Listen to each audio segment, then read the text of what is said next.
Oh, I am so sick of this shit. I've only been back a week from South Dakota, and I've been very mature, understanding Cappy. Plus, I have a new goal, a new exercises before I go and I test my cholesterol at the end of the month, which I have to do. We're going to try to calm down. I need to calm down. So I've been not so stringent with my diet, not in terms of eating the right thing. I've been not so stringent in worrying about it. If I'm going to have ice cream, I'm going to have ice cream. If I'm going to eat a burger, I'm going to eat a burger. I'm not going to get it. But fucking hell, Christ, this fucking Coronachan. Oh, man.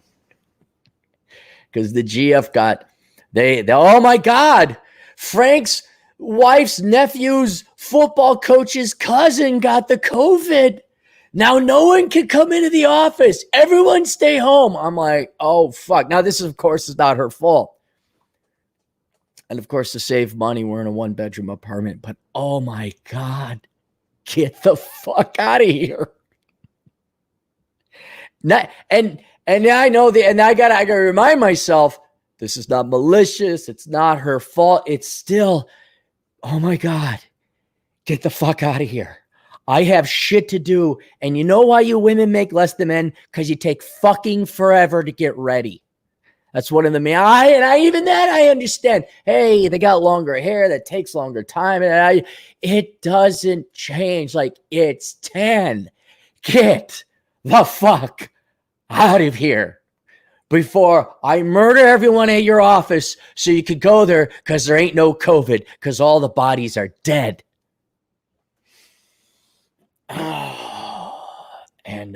And the solution, obviously, you know, if I had my old house, I'd be down, you know, my room, getting all this stuff done, and you could luxuriate. You could take your time, because I have my room, but not a one bedroom apartment. I wonder how many. There's got to be millions of other people in the same situation. Poor 20-something kids, the millennials, the Zers, with your liberal arts degrees. You're just so smart. The jobs aren't good. What's going to be great is, you know, let's say you were an unfortunate, old Gen Z or young millennial, and you're graduating into this horrible economy, of which I've gotten several emails from some of you young guys. And you're like, I can't find a job. But yeah, dude, it's called a recession. Happened in the late 90s. Happened in the early 2000s. Happened in 2007 to about 2011. It's just no jobs. Yeah, you can. But for those of you who are unfortunate to graduate and you think, oh, it's just the COVID. Then I'll get my 6 figs job at the nonprofit. I can't wait till the economy recovers. And you found out, no. It not only did you graduate into a bad economy, you and your degree suck, and nobody wants to hire you. And so they're stuck in their little one-bedroom apartment. Oh, God, it cannot. And it's not that it can end soon. See, let us talk about agency and control. If you're a Black Lives Matter person, well, no, let's take that back, because the Black Lives Matter people, they know they're agents. They're communists that are cowardly hiding behind the color of skin. And you'll notice a fair amount of BLM people are white. Just pointing that out. It has nothing to do with supporting Black lives and protecting them from police brutality. This is just a bunch of communists using this event to go and protest and riot and masturbate to their ideology. And this is their time to shine and to argue for other people's money. That's all that is. What was I going to go with that? Beyond agency. Just your general leftists. Just your woe is me. I'm oppressed by the man. You know, the patriarchy. There's a perfect example. The patriarchy, or the white man, or the Jews. Pick your boogaloo. Pick your boogeyman. They don't have agency. It's I'm helpless. Oh my gosh, I can't do anything. It's those people that are oppressing me and forcing me to spend my days watching soap operas and The View and getting impregnated by 5 different guys and majoring in stupid shit and spending more than I make. It's those people. They're the ones that, and I can't do anything because of the virus, that little thing floating around that goes through your masks and you still get infected and you don't know you're infected because no one really develops the symptoms. Most people are asymptomatic. We can't do anything. It's like, I'm not waiting. I'm going to take agency. I'm going to take control. I'm going to take responsibility. I'm going to build that motherfucking house. I don't care if there's COVID or someone has to work at home or what, because I'll have my recording studio. I will have my little recording studio. And then the GF can be there or not. She could be taking 2 hours to get ready. She could be taking 15 minutes to get ready. Won't matter. I got my own recording room. And all will be fine. But man almighty, I know there's like so many people out there who love their spouse or their significant other. God fucking damn it, why are you here? You're directly threatening, and not threatening, you're successfully delaying my ability to produce money, which is kind of important. I got her kind of trained, though. There's no like lollygagging around and looking at the paper. It's like, hey, what the fuck are you doing here? Okay, let's go. It was good. She chopped today. It was very good. So now we're here at 10 a.m. It was great for a while. I could wake up at 7 a.m., get my coffee. Girl was off to work over at the commune with all the Tinas and the Karens. Oh my goodness. What are we going to do today? The drama of the office. Coffee, 7 a.m. Good morning, fuckers. It's Good Morning Coronachan, the Great and Merciful, blah, blah, blah. And you could see I'm pretty awake now. I've been awake for an hour and a half. But you could see the evolution of Cappy. Good morning, fucker. And then by about the time now rolled around, we had 2 hours in the bag. We got through it all. Boom! What are we off to next today? Hey, 25% production. 25% production increase because people got the fuck out of the house. Because people went to fucking work. And you got to train them. Why are you here? Oh, did you have work to do? No. I just jerk off to porn when you leave. I'm just waiting for you. I play video games and I watch the TV. I don't know, but you're like, yes, go now. I know other couples where the spouse stays. Both spouses are staying at home because of Coronachan. And the other spouse, there's the one worse, the other one like, what? I didn't know. I thought I could just be. It's like, yeah, you got to go, man. Get the fuck out of here. Get the fuck out of here. Oh, God. Oh, and that's about it. It is Good Morning Coronachan. How you guys doing? The Great and Merciful Coronachan has brought us many news stories, and I had a hard time finding good news, even on one of these remote ones. I went to Wallace, Idaho, and it's all bad news. Even in the local newspaper, all fucking COVID. It's like, God fucking damn it. Tell me about Gertrude McGee, who retired after 60 years as a first grade teacher or something. No, and it's always something bad. Always. The local community pool. Let's start here, Harvard. I had to go to the Daily Mail for this because American media outlets who carry the original story think that we're going to pay for them. Everything's behind a paywall now. You click on it. Hey, we noticed you have your ad blockers on. If you'd like to read this, it's only for $1.99. Shut up. You journalists shut the fuck up. It is laughable you journalists think that somehow the shit you write, maybe you write a good article. Maybe you do. Maybe you actually did some journalism and you investigated and you reported it. Too bad. After 30 years of slowly yellow, then brown, now it's just outright shit journalism. I'm not going to pay you. I'm not going to pay any of you journalists telling Americans how they're evil and bad and they're sexist and racist and they're privileged and they're lucky and they didn't earn anything and that capitalism is bad and America, we got to rewrite. Go fuck yourselves, you anti-American cocksuckers. Fuck off. You hate Americans. You hate people like me. You hate regular working people. You're jealous because you yourselves aren't anything special. You're not going to work. You're just lazy parasite. You're spoiled. All you guys, your politics. You piss on the American people like, oh, by the way, pay us like $1 to subscribe to the Boston Herald. No, we'll get it for free. So now I have to go to the Daily Mail, which again is a tabloid and they always spin it, but we can get some numbers and facts out here. Harvard University says all learning will be done remotely next year, but course fees will still be $50,000 a semester. As international students are warned, they will be forced to leave the U.S. if their schools go online. Oh, darn. You mean you're not part of the United States. You're not a citizen here. And so you have to obey these rules. Bye. The entitlement of the globe. Oh, the United States is just communal property. We all have a right to go there. Harvard University said Monday that all instruction will be done remotely in fall. The college will invite first-year students to campus, but classes will stay online. So you can still pay for lodging. See, and doesn't this prove what I said before? Nobody goes to college for the education anymore. It's just America's most spoiled and elite.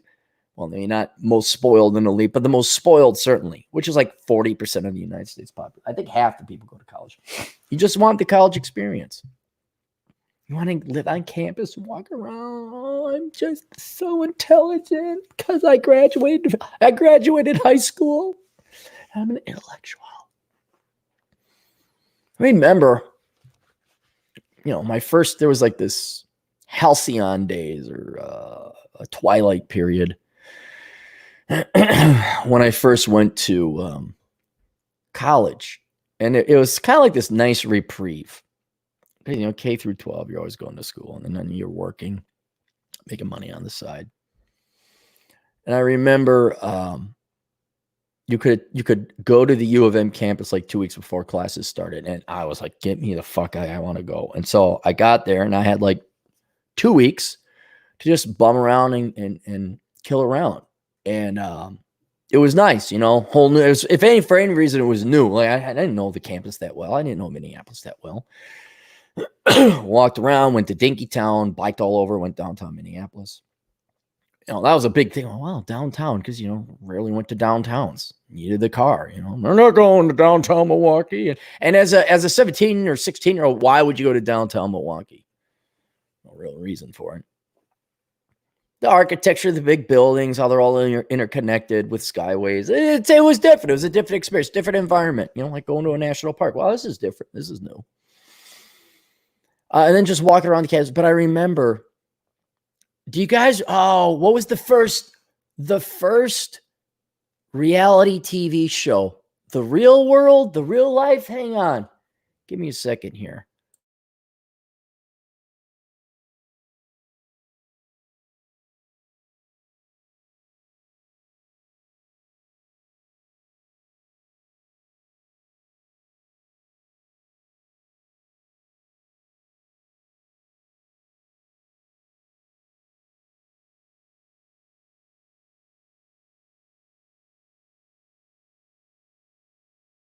There it is. I found it.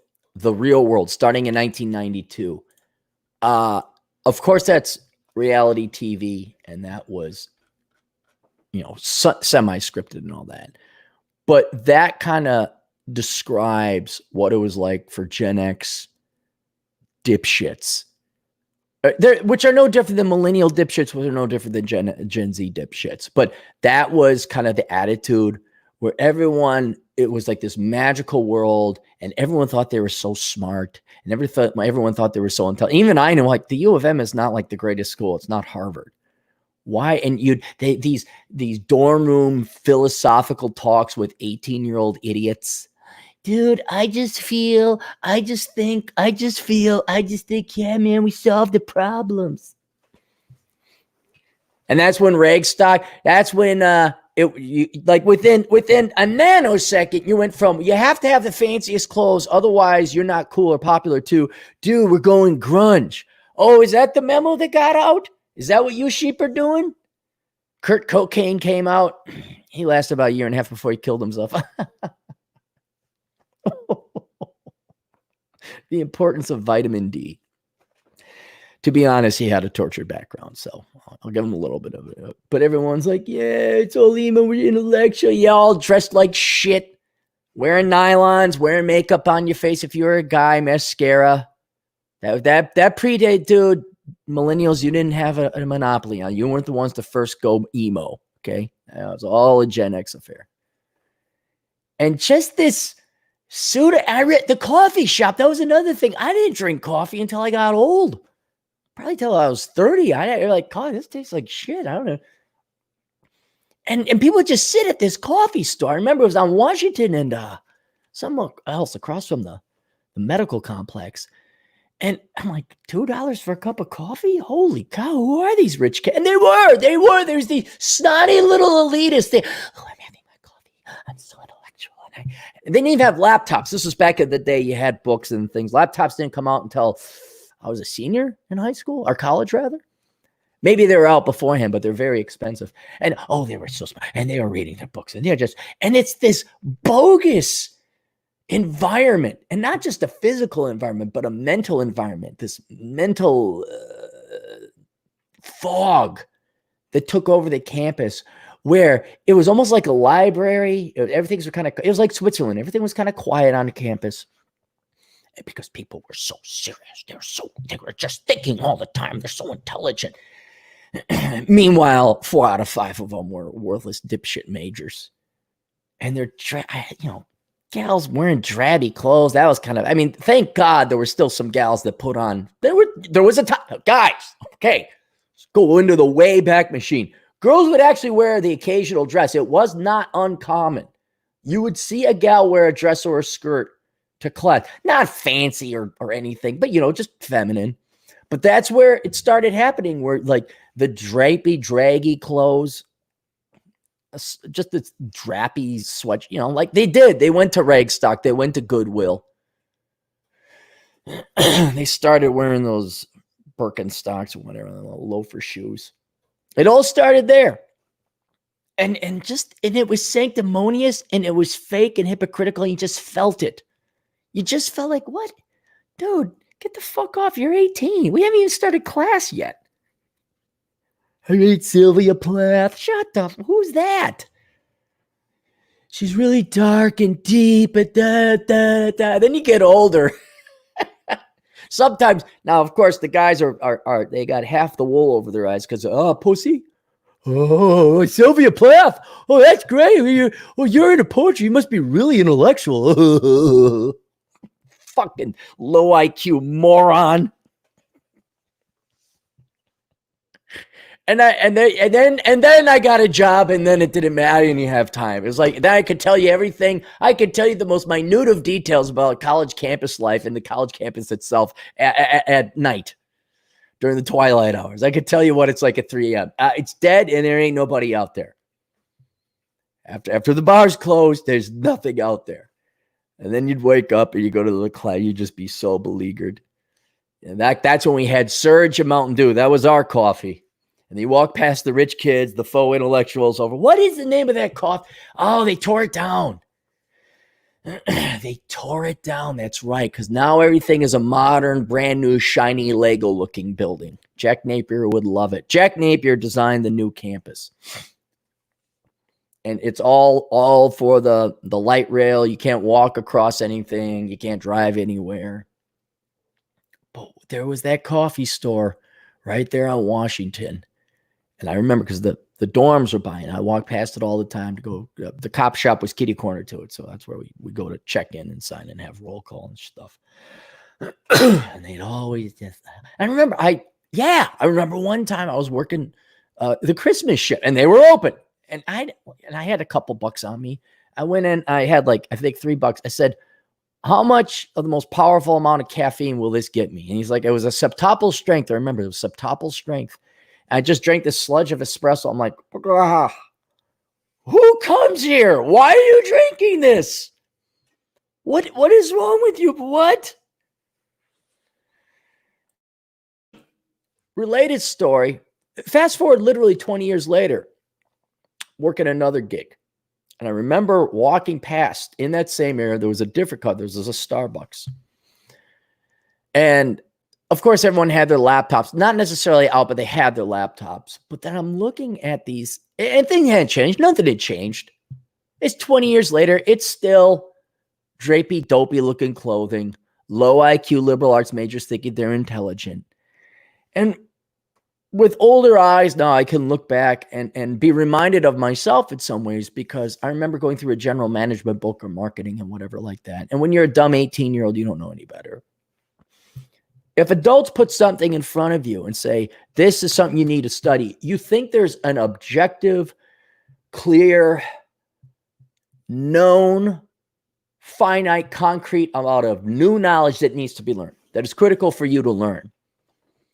And it's not until you get old you realize, no, that's all common sense. This is why I'm so against business schools. There's no reason to go major in business. It's common sense. You don't, they literally take common sense and they extrapolate tons of money out of you, spread it over 4 years with concepts and charts and flow diagrams. Unless there's math, unless there's a mathematical formula, it's bullshit. It's common sense. The liberal arts, not only is it not common sense, it's worse than common sense. It's indoctrination and bullshit and lies.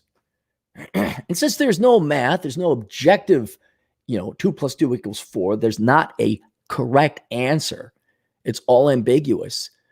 The amount of studying you have to do is, in theory, infinite, unlimited, because you can't know. It's not a factual thing to know. It's not even a philosophy to know. Maybe you try to figure out the philosophy of what the professor wants you to tell you, but the books are this thick. And I remember watching these kids looking at it, and they're just highlighting. And I'd always peer over into the books and onto the laptop screens. And if I didn't see code or formulas or charts, I knew that these people were just wasting. And I think that's got to be an amazing level of hell, because I went through it.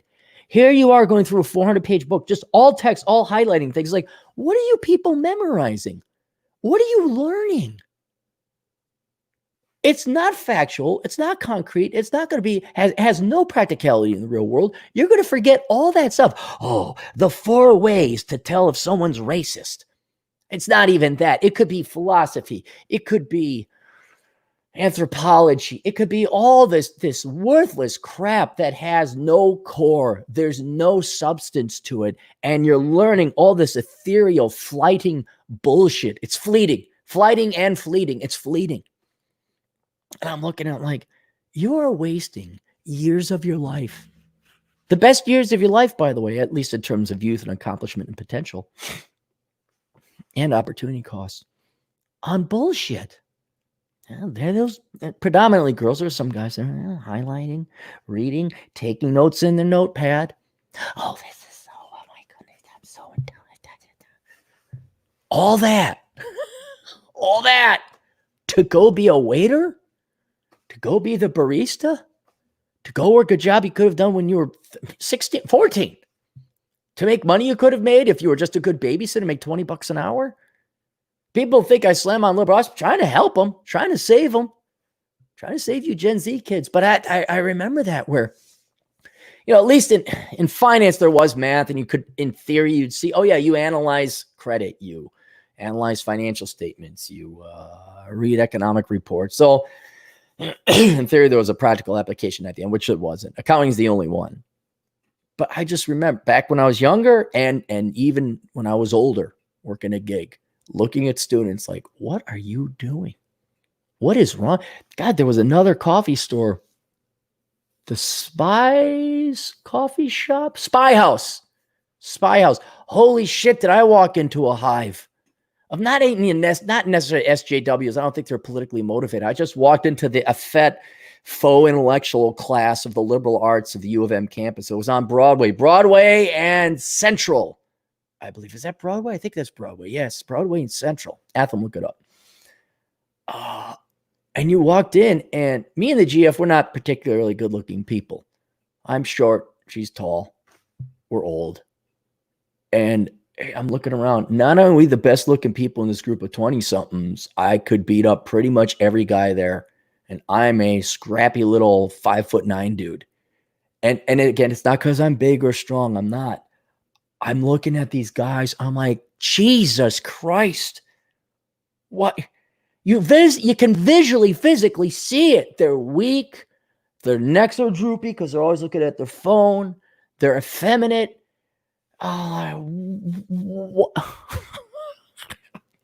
Like that much of like a full standard deviation of devolution, de-evolution, down, a decayment. You're decaying, a full standard deviation in terms of whatever metrics you want. Strength, chiseled chin, body fat, grip strength. You could see it. You're like, dude, 2 more generations, you guys are just going to be, I don't know, blobs? Just limp-wristed blobs? You're just going to be standing there hooked up to an IV with everything being done for you? And I could stand to be in that coffee shop. I got my coffee. I'm like, we got to go. What do you want to sit? No! Do what I fucking say. Follow my fucking lead. Do you want to stand here and like look at the sick, infirm, lepers we essentially have around us? Do you want to catch this disease? Got to get the fuck out of here. I don't want to catch the millennial soy boy limp-wristed arm disease. Let's go. Oh. And so now here at Harvard, that's what's happening now. And you can still come on the campus for $50,000 a year plus lodging. I'm sure lodging ain't cheap on Harvard campus. You could still have the college experience. And that's, dude, these people know what they're doing. I know, PhDs and the chancellors and the provosts. You may not like them, but they know what they're doing. They know how to make their money. They want as much money as possible. And they're going to charge $50,000 a semester, I believe, for online classes. When you could go to Western Governors University for, I think, $6,000 a year and get the exact same accredited degree. No, Harvard's degrees are not better than anybody else's degrees. No, you are not going to learn anything more or different. All it is that it's the brand name of Harvard, and you're going to have connect. So look, basically, if you're not going to work on the East Coast, or I guess Silicon Valley or these elite institutions, there's no reason to go to the Ivy League. None. All right. Do you want to learn? Do you want to be a programmer or an engineer, or you could even be a history teacher? Do you want to be those things? You actually want to be a history teacher or a programmer or an engineer? Go to an accredited school online that's cheap but accredited. Get your degree and go do that. Do you want to do that? Go to the Ivy League. All right. And hopefully you have rich parents because it's a network. That's all it is. You don't go to the Ivy League to learn shit. You go there to make connections. And by the way, unless your parents are really rich, your connections are not going to stick around that long. I know a guy who got his Harvard MBA, doesn't use it. You know why? He wasn't rich enough. I think he got in there on merit or something.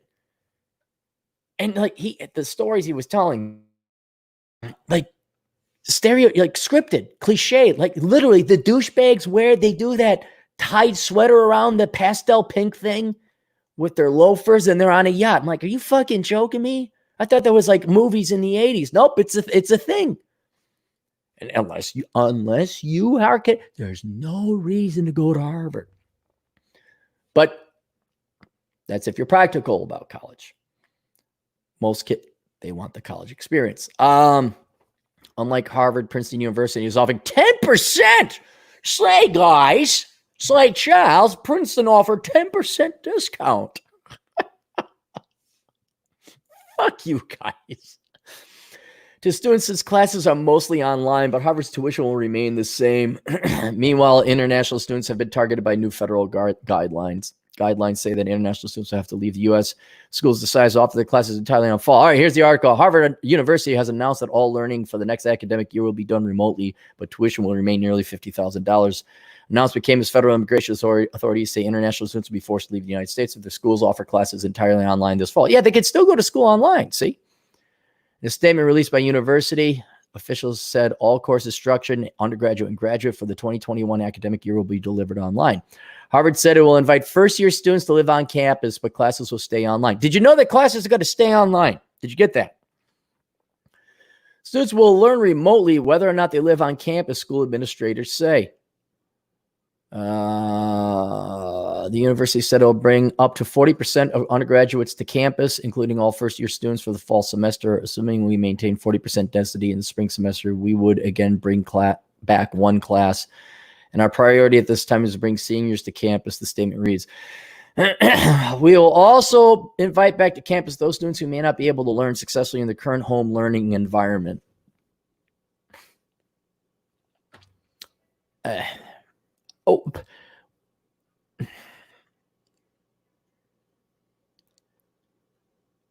It shows you how far schools not are willing to go, but our institutions are going to prevent young people from ever becoming adults. There should be no challenges. There should be no hurdles. Do you have a bad learning environment at home? Oh, please come. Okay. For $3,000 a month, you'll get this little dorm. You could come learn here. Okay. You don't have to learn online. You do not become an independent man or woman where every possible problem is solved for you by the government, the schools, or your employer. Sometimes your individual personal situation is up to you to solve, whether it's fair or not. And this is so easy to take advantage of. Students who may not be able to learn successfully in their current home learning environment. Well, I guess you better go to the coffee store and study. How hard is it to learn now? Hey, my roommates are a bunch of pothead douchebags who go to the frat. Well, I guess you go to the library, huh? Hey, my parents are loud and abusive and they curse and swear at each other all the time. Me and my sister. Well, I guess you go room with some buddies. And then through that challenge, through that bad time, you become a forged man or woman. And you're, hey, now I know how to find a place to live. Now I know where the quiet places are. By the way, the libraries are not quiet. It's filled with homeless people or mentally ill people, even out in the suburbs. And if you ever go to, what was I? That was that was Egan. The Westcott. Never go to the Westcott Library because the friends of the library at Westcott Library go in and have their meetings. And before the meetings, they stand in the library and they talk very loud. But that doesn't matter because they actually have a fucking playground inside the library where kids make noise and the toys make noise. So there's no fucking reason to go to the library where it's quiet. You go to the coffee store. That's where it's quiet. Just a tip for any of you who want to work remotely or you want to write a book.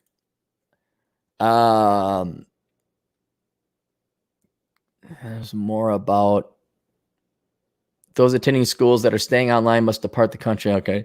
It's immigration, Donald Trump, immigration, political reason, not health. Of course. Yeah, here's a picture of students. And there's a gal with some CFM boots. She looks all right. Boo, Trump thing, blah, blah, blah. There you go, kids. Harvard just wants your money. All right, let's get through the super chats here. Anthony CMA for $2. Have you ever read A Handbook on Human Farming? No. That sounds amazing, though. Hang on. I'm going to write that down. A Handbook on Human Farming. Because that sounds like Operation Evil. A Handbook on Human Farming. All right. I do want to try that. All right, 23. Whoa. Look at all the super chats. Hang on here now. The Shah for $2,000. $2. Which is better, northern versus southern Arizona? Ooh, good question. Good question. Depends, man. Totally depends. I guess the simplest way to answer that is, do you like the heat? If you like the heat, southern Arizona. But even during summer, it will get miserably hot. But then you got mountain ranges that you can go up, like in Tucson, which is a little bit higher than Phoenix. That's up a little bit higher. It's about 5 to 10 degrees cooler, but there's a mountain in Tucson. I forget the name of it. But Sabino Canyon, one of my favorite canyons to hike, is part of that mountain range. You could even go down to like an area like Bisbee, Tombstone is another town, but there's another mountain there. You can always go up into the mountains. King Mountain, a lot of the Phoenicians, Phoenixites. They go up to a town called King Mountain, whatever. They get out of the basin. You go to Miami, which is a town up in Superstition Mountains. And there's some great hiking, great motorcycle riding in the South. Absolutely wonderful. But if it gets too hot and you don't like heat, then yeah, you got to go up on the northern part, which also goes up. So northern and different shrubbery, different foliage, different climate. Flagstaff has snow. There's huge mountains in Flagstaff just outside of it. Literally, where you look at Highway 40, that stays up on the plateau. So that's higher. Prescott's up a little bit higher, so that's all right, although that's kind of mid Arizona. Jerome up on the mountains there, in between. You go south from Flagstaff to Sedona, which is northern. That's very nice, very rich. Not as hot as Phoenix, but then you go up a little town called Jerome up in the mountains. You can bivouac there if you want to escape the heat. But yeah, Flagstaff, Seligman,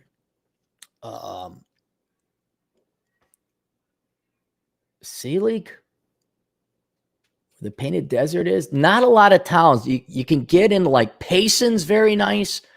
And a lot of hiking, a lot of streams of water runs off that plateau coming down. So I forget the road, but what is it? Highway 17 runs from Phoenix to Flagstaff. You go over 50 miles, if that, to the east. Coming out of Payson, there's another road, and that mountain range is a lot cooler and a lot nicer. But some great hiking, and it's just, yeah. And there's some towns, small little towns nestled within. But which is better depends on what you want. I've had more fun in southern Arizona because I've hiked. I love that Sabino Canyon. I like Tucson very much. I love Phoenix because there's hiking within the city. And then if you want, you go do the Superstition Mountains, the Peralta Mountain Range. Air conditioning makes it very possible. But then again, I've always avoided Arizona in July. Or Phoenix anyway, Phoenix. But yeah, man, it's go there. And you know what's great? Dude, that's like the size of a country itself. There's so much hiking. So much hiking.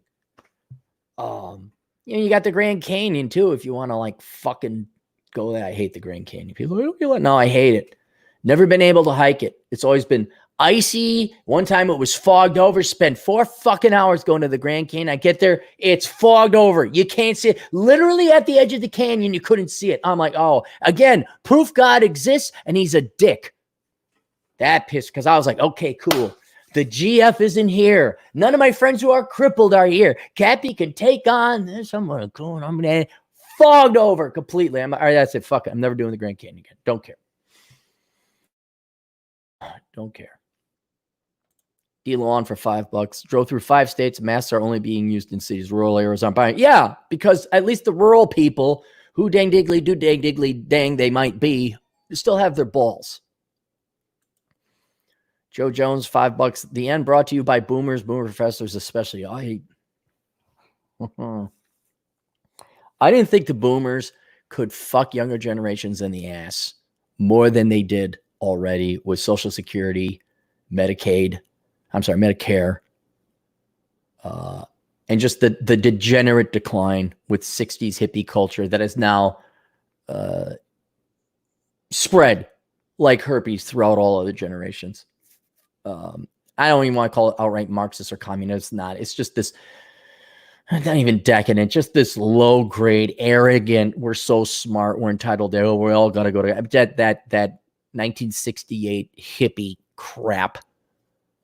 And man, they really fucked everyone, not consciously, But man, to protect some aging old people, which I'm all for, quarantine them, we got to shut down the fucking economy. We got to, and print off $3 to $5 trillion more money. Oh, fuck. Trump's a boomer. Not a big fan of Trump. I'm going to vote for him over any Democrat. And maybe if they ran Tulsi Gabbard, you might have had Cappy entertaining. Because what the fuck is the point difference now between Trump and a Democrat? He printed off more money than Obama probably would want to print off. It's like, okay, you out Democrat the Democrats. Good for you. I'm giving up. I don't care. But man, you want to talk, because who's in charge now of the CDC now? I don't think it's still boomers. The politicians are certainly boomers. The governors are still all boomers. And they all, oh my God, literally the flu. It's the flu. A very bad flu, but a flu. Let's shut down the whole economy. Well played, boomers. I didn't think that you could fuck us in the ass anymore, but apparently you pulled your erect dick out. You went down to the super glue store. You got the best super glue. You broke a bunch of glass, stuck it onto your dick, waited for it to dry, and you fucked American younger people up the ass even more. If you hate the boomers a lot, first 7 chapters of this book is just eviscerating that degenerate piece of shit generation. By category: professors, parents, teachers, what else? Political boomers. Feminist boomers have their own chapter because they're such a viral and unique and hate-filled group of predominantly women. Final kill, $10. Thanks, buddy.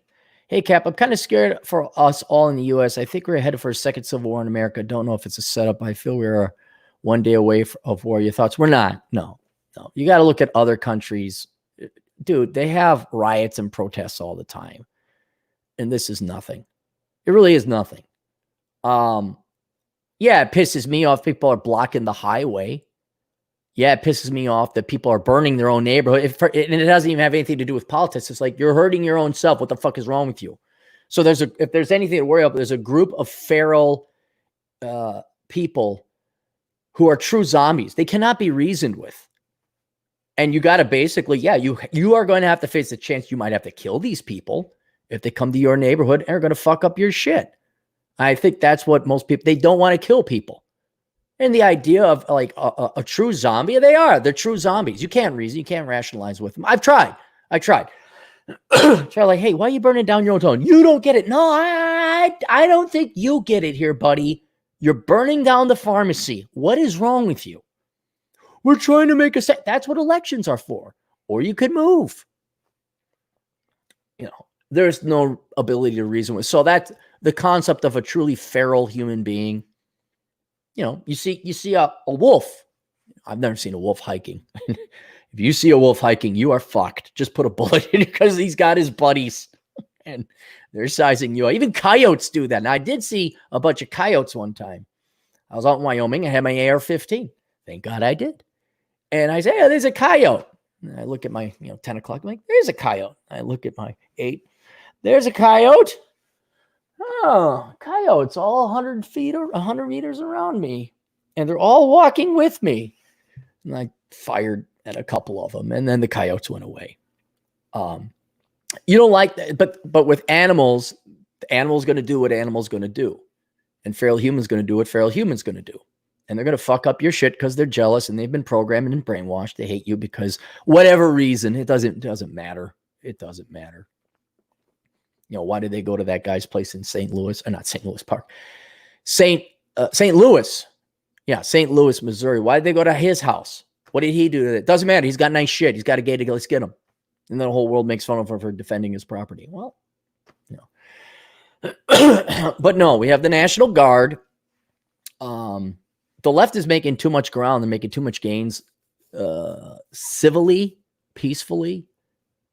And I think this is a byproduct of everyone's told to stay indoors. It's summer. People are bored. They're getting fucking sick and tired of their goddamn husband and wife. And all of a sudden, the guy got killed by a cop. And that was the spark that set off that fuel. So I don't think there's going to be an actual second Civil War. No. If there is, it'll, cool. I mean, well, it happens what happens. Don't worry about it, man. Are you prepared? Do you have armor? Do you have a plan B? Do you got a team of guys like, hey, we get together and we defend this area here? Do you have that? I barely have that. That took a lot of teeth pulling. Hey, guys, I'm one guy. Do you want to get together? Maybe we form like, a platoon of men? Yeah, we should. Yeah, we should. It was even before this. Yeah, maybe. We come over here. We protect this guy's place. We grab all of our crap. That's where then we go over here. I got a plan. I'm not going to let it bother me. I'm not. I got so much other shit to do. So much other shit to worry about. And this I don't control. But no, this is, I'm not worried about it. I'm not that worried. It pisses me off. I'm not worried about it. Laugh out loud from grunge to ska to chumbwamba. What's chumbwamba? Yeah, ska, whatever. It's this people who dress like shit, Dave. Let's just put it that way. People who dress like shit. All right? That's all we got to say. Landon Wilson music. New guy. I don't recognize Landon Wilson music. Thank you very much for the $10. I have an opportunity as an 18-year-old to do online school for my senior year. I have an electrical apprenticeship to set up where I can work 40 hours a week and come home and do my schoolwork. That's awesome. Dude, totally take advantage of it. Absolutely. Dude, high school, you could do that in your sleep. By the time you take the bus and you go to school, and by the time the school bus comes back, just that commute, that 2 hours or whatever it is, you could do all your homework. You could teach yourself online. You can listen to podcasts or whatever, listen to the seminar while you're working on your electrical stuff, and then you could do your homework. Everyone can pass high school on the time it takes for the bus ride round trip to do it there and back, 2 hours. You don't need to go to school for the 6 hours where the teachers just read from a book and point at slides and don't give a shit about you. Yeah, man, do the electrical apprenticeship. That's awesome. And then by the time you graduate as a senior, you can work in electricity. You're a journeyman, are you? You're making $25 an hour. Meanwhile, Tina or Madison, let's make it your generation. Madison, I'm going to go major in children's writing. And then you come in and you're all got your gear on, and there she is with her master's in children's writing. You say, yeah, I like cream with my coffee. There you go. Hey, Madison, how you doing? Well, yeah, class of 2020. What's going on? Yeah, you do. Oh, master's in childhood education. Do you? What are you doing this? Oh, you're finding yourself. What do I do? Oh, I'm just an electrician. Yeah, I'm working over on the Obis Corporation's new building. Yeah, big contract. Yeah. Say you want to go out to dinner sometime? Oh, you don't want to go out with me because I don't have a degree and I am just a tradesman. Oh, okay. No, that's all right. That's all right. No, I'll just take my $85,000 a year I make and go to fuck myself.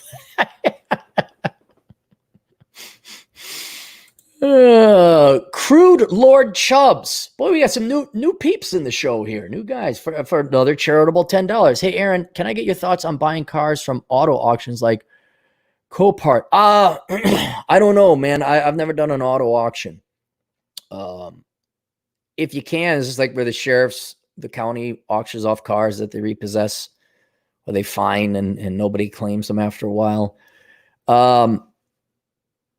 The problem with an auction, you got a lot of go time. You got to look at it. I mean, if you're into cars, maybe it's worth your time. A lot of research and investment time in there. But for me, I go to East Side Auto, frankly. That's where I go nowadays. Though I will look around, go online, and I search, and I set the parameters.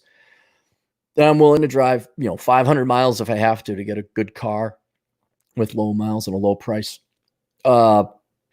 But I predominantly go to East Side Auto and what they specialize in. And usually there should be a company in your area that specializes in totaled out vehicles where it's in a rollover, hail damage, whatever. And they'll go buy it from an insurance company, fix it up, make it roadworthy, make it legal. And then you get a really discounted car. Now it's ugly, might have a dent or a scratch, but I mean, the latest car I got, I think it had 40,000 miles. And I got it for $5,000, standard transmission, 2015. So all the electrical doodadery in there. It was great. So I'm not against it. Yeah, go check it out. See what it's like. I've just never gone through an auction. But I can tell you for your $10, I'll save you a lot more than $10. Go online, low miles, low price, like searching girls. Thin, conservative, has a job, no debt. And you'll get 2 in the entire United States. And you may have to drive 200 miles to find, but it's worth it, especially if you could save yourself $5,000 on a car. The other thing you're going to have to be willing to do, guys, is just drive a piece of shit car. Drive a piece of shit car. No one's ever given me shit for my people have said, Clary, why don't you take your 3 crappy cars and buy one nice, relatively new one? Because your nice, relatively new one breaks down. And then you got to get a tow. I have other cars backed up on reserve. I've never had anyone really give me any guff. And here's the other thing. I remember I would like to tell you a story. Now, I'm going to tell you a story. Now. I had probably the nicest car I've ever owned was a GTI, a Golf GTI. And it was used, and I paid $5,000 for it. And that was pricey back then. I think it had 60,000 miles or something, but it was convenient. Family relative had to get rid of it. I'm like, okay, I'll take care of it. So I had what I thought, it's a 5-year-old car. It's a nice car. Standard transmission, got some pep, Volkswagen. Not a bad car. Went on a date with this gal. Gal set me up with this gal on a date.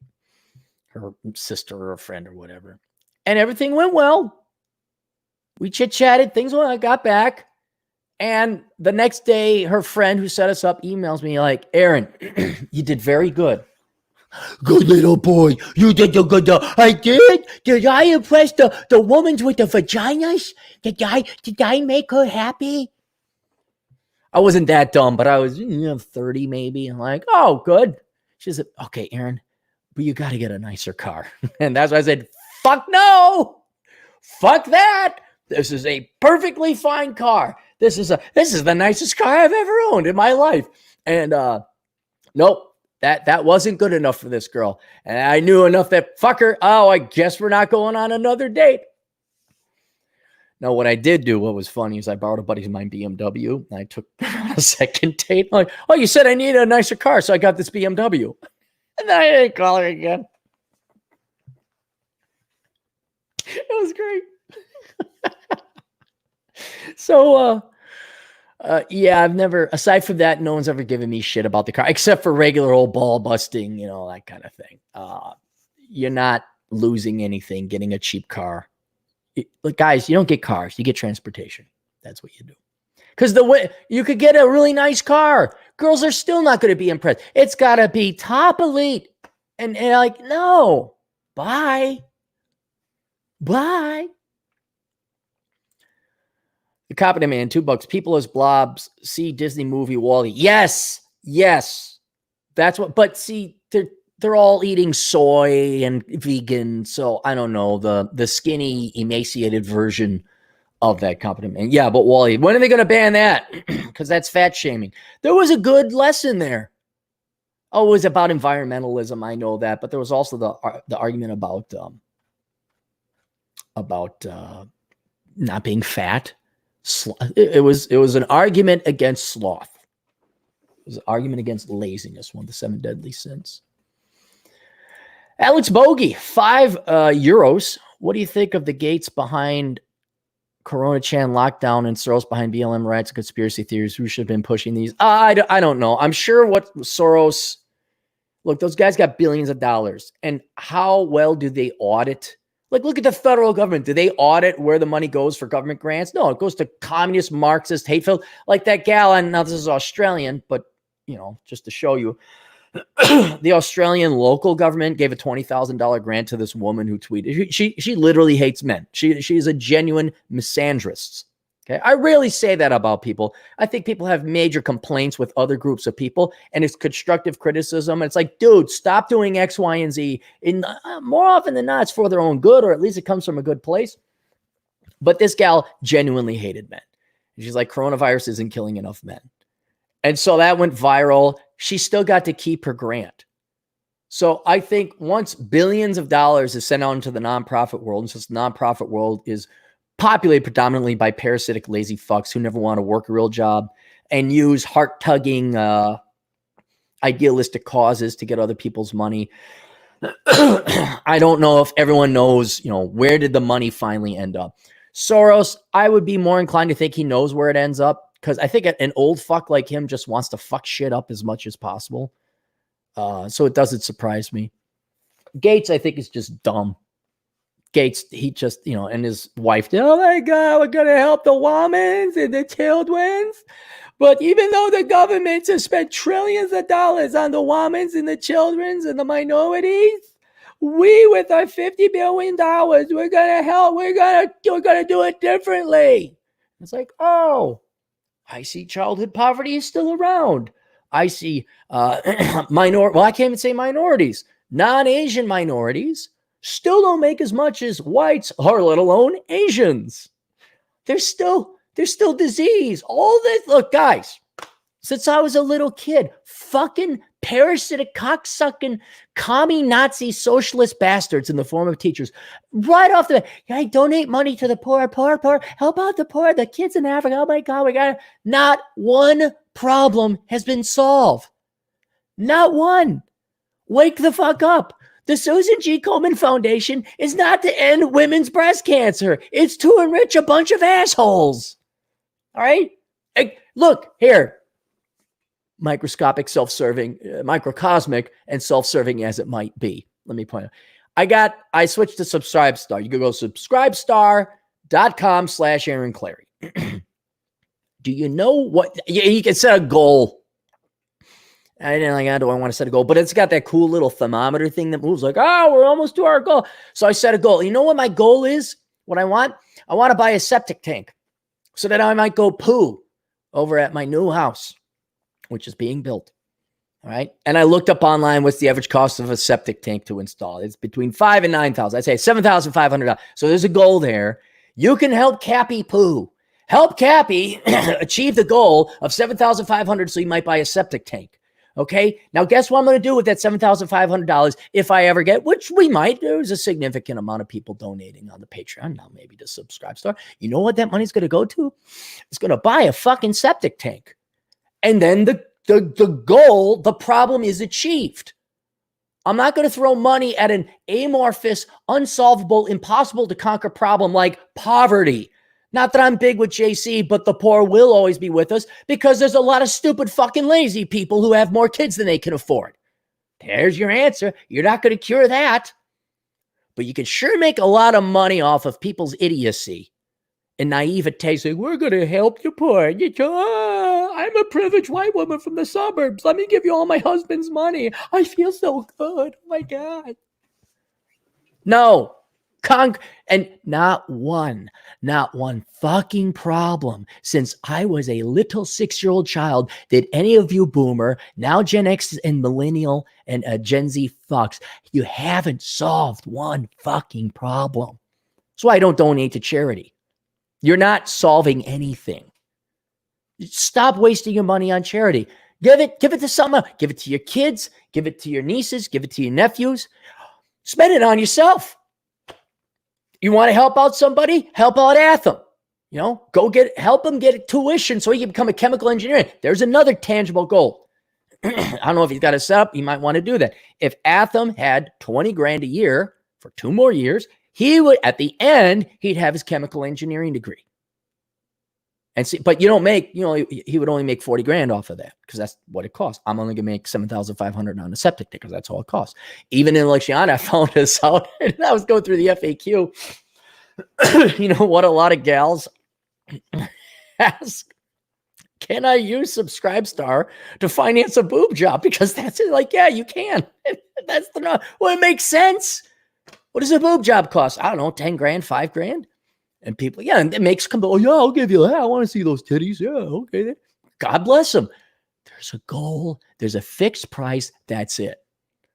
Help end racism.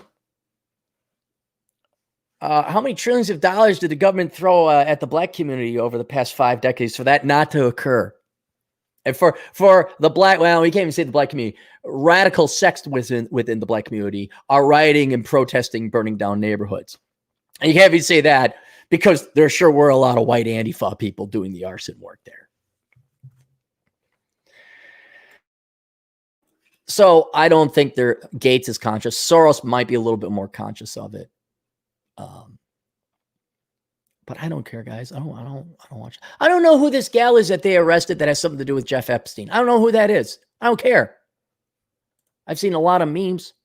Alex Saluski, our Polish agent in the field for $2. Is Ohio a good state to live in compared to? No. Ohio has local income tax. No. Dude, you need a book to read? Get this one. This goes over all the different states on where to live in the United States for like, I don't know, $10, whatever it costs. Get this book. Definitely worth a read. It will save you way more money than what you spend on it. I can tell you right now, Ohio is one of the worst states to live in because it has a local income tax. And now you got to fill out 3 income taxes, state, federal, and local. Fuck that. No one should live in Ohio. Nobody. Illinois is better. Just stay out of Chicago. The Competent Man for $5. Put off $3 trillion to $4 trillion. Some people expect, me included, will be turning $1 trillion per month from now on, or at least the rest of this year and into next year. Yeah, it could be. I'm just happy I bought property and I bought stocks on the dip, because now all that money will invariably end up in the financial world. Everyone will deposit their Trump bucks. So go to the banks. The banks will lend it out on what? Mortgages, cars, tuition, and corporate buybacks. I wonder what's going to happen to the price of cars, housing, stocks, and tuition.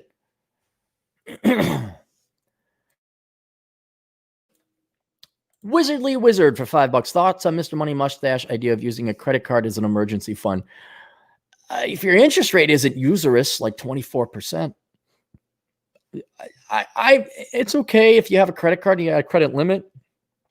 I would still like to have about 3 months living expenses in cash, just in case. That's just me. Big Vis, $4.97 for $5. Feral children rioted post-2016 election. With all that's happened this year, is it possible for things to get even worse if Trump wins in November? I mean, it could always get worse. What I think is if Trump wins in 2020, and it's pretty clear, it was a legit election. Like even though Hillary Clinton won the popular election, Trump won the electoral election.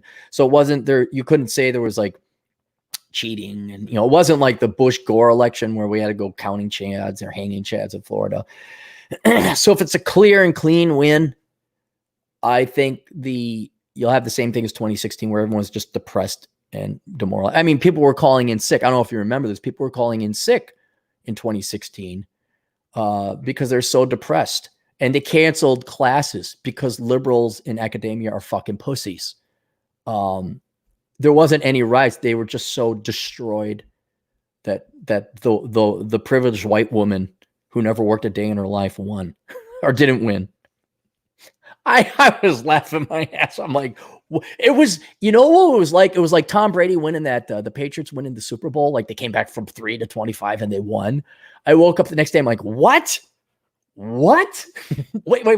Tell me that again. Who's president?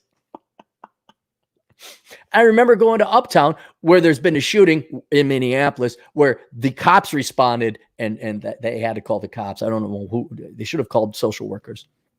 Right there on Hennepin Avenue. It was a ghost town. It was like Tuesday or Wednesday.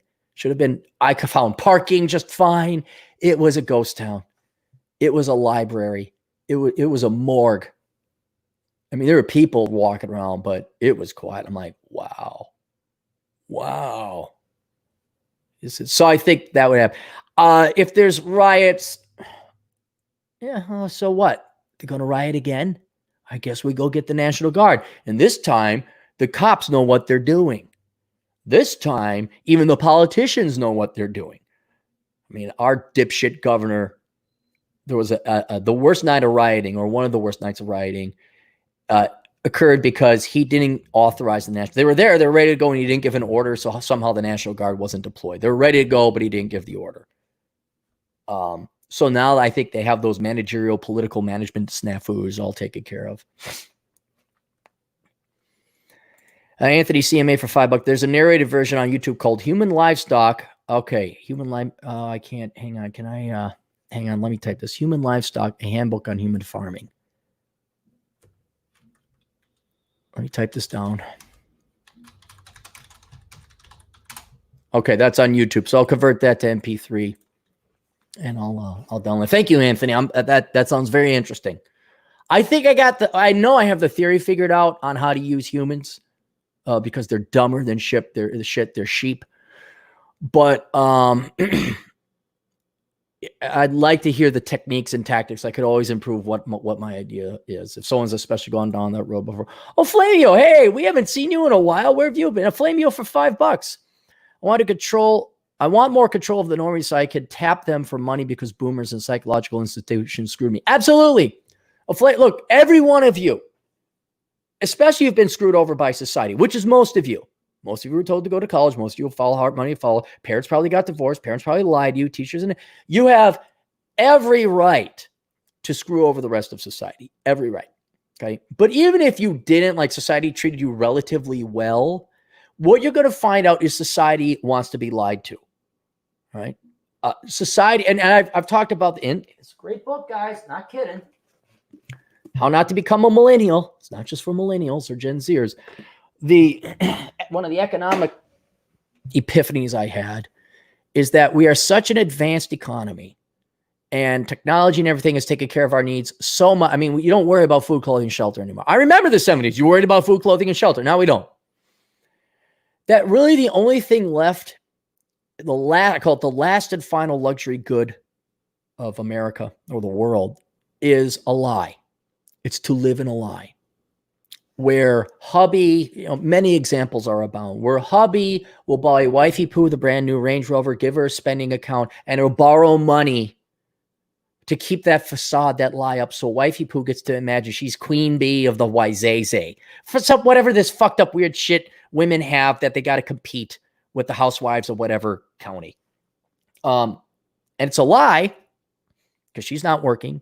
She's the part-time social worker who has a master's degree and thinks she's smarter because she has a master's degree than her mere bachelor's in chemical engineering boyfriend, her husband. She's strong, independent. She's a businesswoman. I remember writing about coma, keep her off my ass money. A lot of time in banking, you'd have a doctor come in. He'd be making tons of money. And he co-signed the lease or the loan for his wife to run a trinket shop. Like, why the fuck? Coma money. Keep her off my ass. Here, sweetheart, go run your bauble shop. Get the fuck out of my face. And wifey poo, oh my God, I'm a businesswoman. We're going to have biscotti and coffee. I'm going to talk to my girlfriends. I'm going to strategize and have a marketing strategy. And they would never make money. it would never. And then if they got divorced, the money would go. A new coma girl would come into the trinket shop on Main Street in Wayzata or Edina, the Edina. So that's a lie. The lie that you're a smart person when you're just an 18-year-old dipshit and you're going off to college and the world will be in the all the places where you will go. Oh, there's a perfect example of a lie. A luxury, the final and last luxury good of American lifestyle. The places you will go as you dipshit, low IQ, liberal arts majors going like, I'm in college. I just want to lie. What's another lie? I don't want to just say minorities and women, but any leftist. The lie that you're entitled to other people's money because of you're oppressed or discriminated against or grieved. That lie has been going on a long time, though, because of the Democrat Party and LBJ. So that's more of a bribe. Hey, it's not your fault. It's those people's fault. So you get to live in this lie, this very comfortable lie that you have no ownership or responsibility or have to pay for mistakes. If you have more kids than you can afford, you deal drugs, you get caught and busted, you major in stupid shit. There's an article right here. 2 New York attorneys face 45-year sentences for burning empty police car. They happen to be black. I think they were protesting, throwing Molotov cocktails in New York. These are lawyers. These are people who graduated from law school. But this is very common. Look how long. I'm trying to help you out, guys, especially minority women. We did this. Women with degrees. Do you remember this? I tried to implore with the young women, because they were the hashtag women with degrees. Disproportionately black women, because they had they were black too, but they had the African colors, the graduation robes. Like 90% of them, regardless of race. I have my degree in worthless liberal arts shit. Time to go on to what? Law school. To do what? Help fight social justice.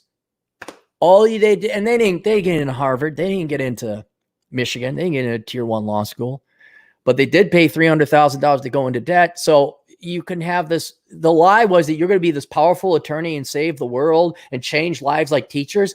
And all it ends up is you're fucking crippled horrifically with debt and no skills and a political, not even ideology, a cult warped mental illness that now you're throwing Molotov cocktails at police cars. That's a very luxurious lie to live in. But then the day comes that you don't get a job, or that your husband divorces you, or you find out your husband was a day trader and it was all debt, and the bank finally didn't extend his loan, and now everything's got to go back. Now you go live in an apartment, or you graduate, honors, everything, graduation party. You think you're so smart, you need to graduate top of your class, and you find out, oh, you can get your old high school job back mowing yards with your sociology degree. So these sheep, they want to live the lie, and they don't care. They'll steal as much government money. They'll come up with it in their own minds as to why they're entitled to live this lie and this grandiose lifestyle where they're intelligent, they're brilliant people. I'm going to change lives. Like, no one can be a ditch digger. No one can serve the coffee. No one can just be a good barista. No one can just be a good waiter. No one can be a good bartender. With nothing wrong with that work, right? But all of you aren't going to be Betsy Hodges or Ocasio-Cortez and be a, quote, leader because you don't have rich parents. You're not connected. You're not Sheryl Sandberg. There's another one. Strong, independent, I can do it. You can have it all, ladies. There's the luxurious lie. No, Sheryl Sandberg is Sheryl Sandberg because her dad was rich. I think he was an FBI guy. They had connections, and she interned under a judge, a federal judge. Or maybe even a congressman. Okay, unless that's you and that's your family, no. You're going to live the lie. And then like it, but let's not worry about it. People want to be told, and if you tell them anything against the lie, at best, you're yelled at. Usually at worst, you're an ist or an ism. Sexist, homophobe, you hate. It's like, no, I'm trying to help you. Ladies, don't go to law school for social justice. Do something else. Stay thin. Stay hot. Find a guy. Okay? You can see how that's sexist. So it's like, well, that's better than you going $300,000 into debt and now facing criminal charges because you threw a Molotov cocktail because you were brainwashed into this radical leftist thing in law school. What if you're just a nice, hot wife and you had a couple kids with an investment banking husband? What's wrong with that? But again, I hate black women, because I didn't go along with the lie. So, Flavio, you have not only every right, I'd almost say you have a moral obligation to take lies and shove it as far up these people's asses as long as they give you the fucking money. Absolutely. All of you do. All of you. We got our buddy Juan here. He has an honest job. Juan says, by the way, he says, avoid car auctions. Okay, to whoever was, stay clear. He says, don't go to car auctions. So thank you for the advice. But Juan, he's moral. He's a mechanic. Okay. And you could be a programmer. But if you want to get into the world of selling people, making a lot of money, okay, maybe you could come up with a cure for the virus. That's one way. That would be ethical. But no, the best way to make money, I've found out, is to lie to people. Just lie. I haven't even gotten into it yet. I'm still doing truth. I'm making pretty good money today. Thanks for all the super chats, by the way. But yeah, man. Well, Flamio, you have all of you got every right to fuck people over. To fuck them over. Because if they're going to yell at you when you try and tell them the truth, fine. You sell them a lie. And what's great, they're good. Look how much women love Oprah. She's a fucking saint. She's destroyed 2 generations of women, making them fat, miserable, and pissed off. Most of those women can't wait for the husbands to die. What's that like? But oh man, bow down at the altar of Oprah. You could fuck people over and you could be popular on top of it. Holy shit. Now I know what it's like to be a Democrat.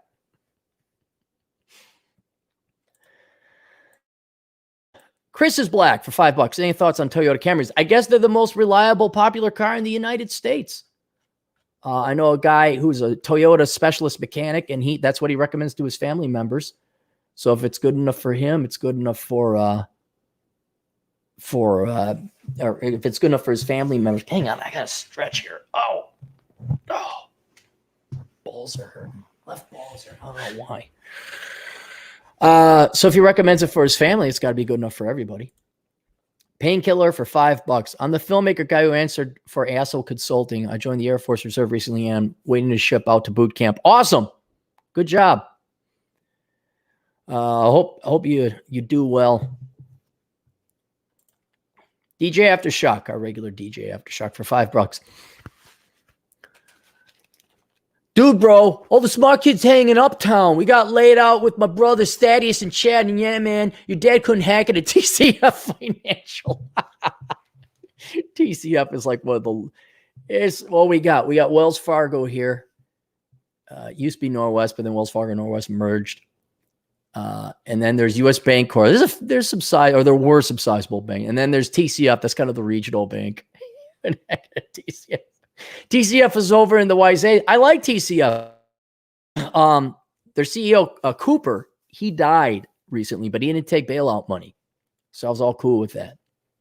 So yeah, if you're going to go with the bank, go with TCF locally here. Oh God, just so happy. And all those firms would never hire from the Carlson School. They're skyscraper buildings. You could see it looking out the window across from the highway from the Carlson School Management. You're like looking at those buildings, the U.S. Bancorp building, Wells Fargo Tower, Northwest Tower, and they would never hire. They all go like any good position. Oh, they'll hire you as a teller, but all the good positions went to the East Coast schools.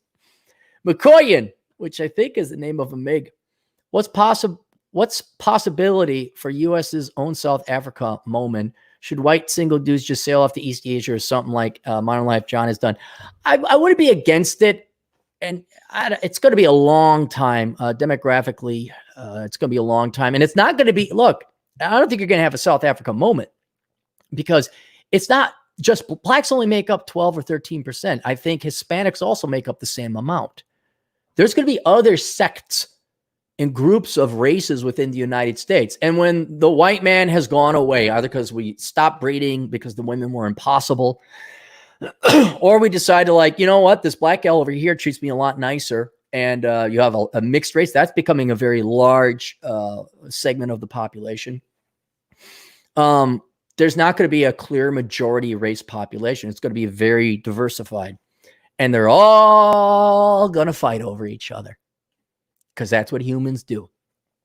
I mean, look, when you had Europe, which was all white, all Europe did, well, fuck the French, and fuck the British, and fuck the Germans. Let's all have world wars. 30. Do you remember the 30? They had a 30-year war.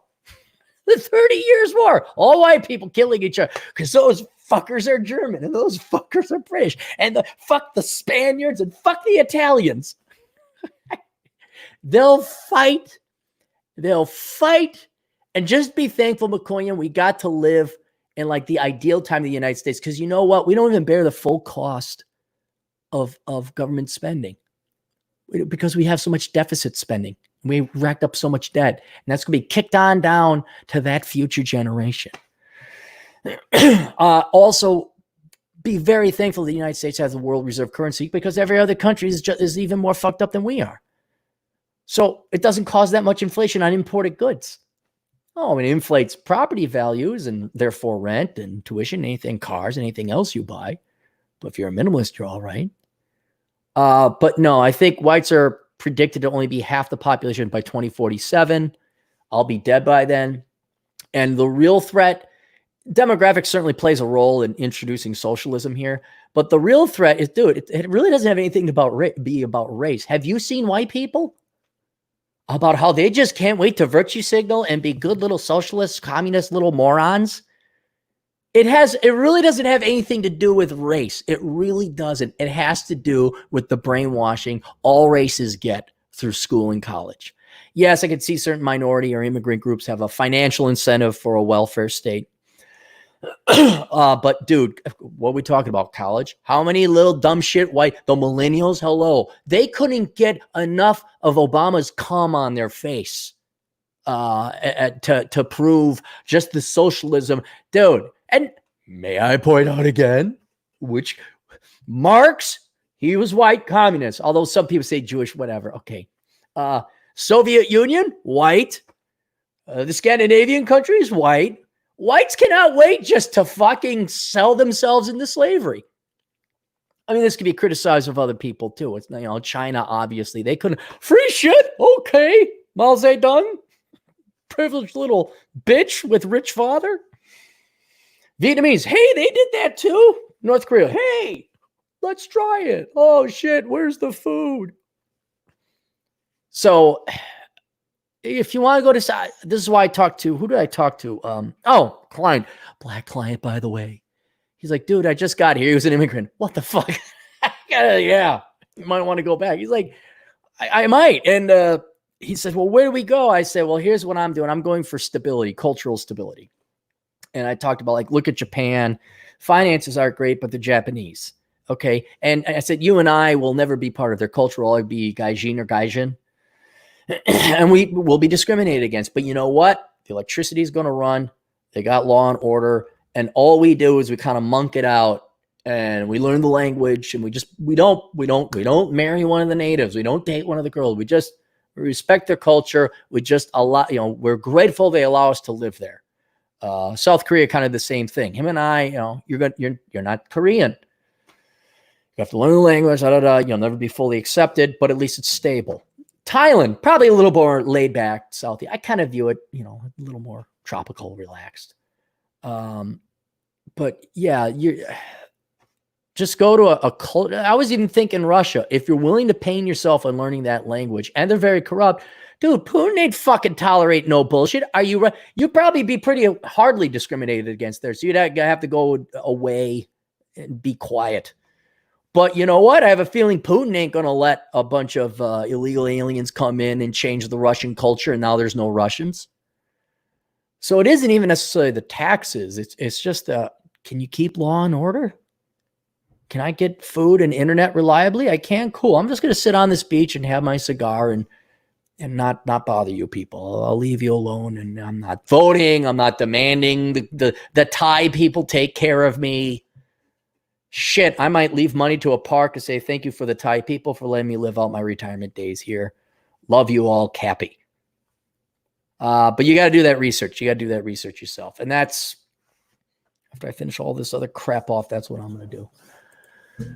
The Competent Man, too. I take it you don't care this vid gets demonetized. No, I'm cursing and swearing, and that's why I do that. Some of the videos I want to get out there to spread the ideas so I don't curse and swear. But the podcast, yeah, we curse and swear here. Vacation. For $5. Hi, as I get older, I feel myself getting more racist towards immigrants because of competition. Is this loser mentality? I don't know if it's racist. Look, there's nothing wrong in hating parasites. Right? And if you said, I hate the Mexicans or the Latinos, well, okay, then maybe that's racist. But if you hate immigrants who come here and take our jobs, that's self-respect. Right. And it would also include, you'd hate the Russians that come over here. You hate the Indians that come over here. You hate the Mexicans that come over here, not because they're Indian, Russian, or Mexican. You hate it because they're taking away your jobs. They're depressing wages. Right. Also, your country's betraying you because Americans don't come first. That's that. So if you said, oh, the bleeping Latinos, and I hate their culture, and I think they're inferior. Yeah, that's racist. Okay.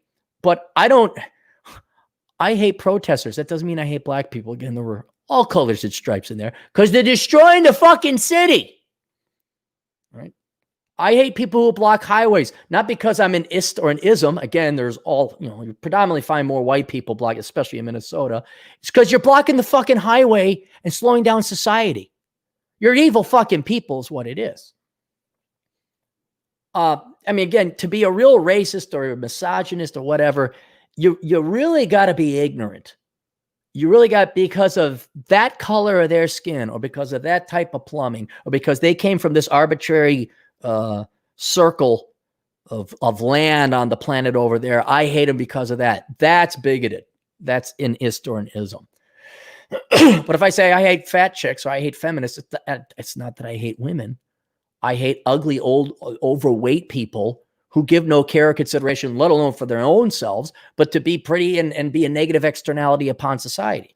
I hate feminists, not because they're women, but because they're communists hiding behind gender or vagina to extract more money from me. They're parasites. But that's the big trick, guys. Once you get past this trick of the left, and that is I hide behind traits, so you can't criticize I hide my parasitic, illegal, or evil actions behind a trait. And if you criticize their evil, parasitic actions, they immediately say, you hate Jews, or you hate the whites, or you hate the blacks, or you hate the Asians, or you hate the Womans. No, I hate you taking my fucking money and living off of me, you fucking parasite. And that's what you gotta just jump over. Like, no, Black Lives Matter is the phrase is a perfect thing. The functional meaning of that phrase is correct. Yes, Black Lives Matter. The group itself is a Marxist group that if you criticize them for being Marxist, you hate black people. All right. But no one's got the balls or maybe even the intelligence to do that.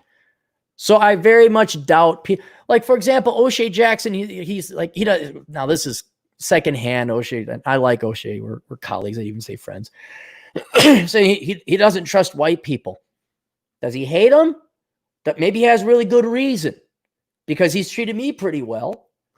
Even the great one, he's gone off on tirades against different minds. But then he's really friendly towards, Bacon and Ed Lattimore and Juan, even though Juan and Atham are complete idiots and morons. It's like, wait a minute, if you were really bigoted against, you wouldn't even give them the time of day. And all the Jew talk, quarter Jew here. People, guys, they don't really hate Jews. They hate leftists who happen to be Jewish that are in banking, finance, and the media.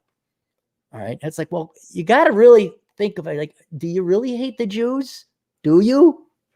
Or do you hate leftist Jews? Because Prager's Jew. He's no leftist.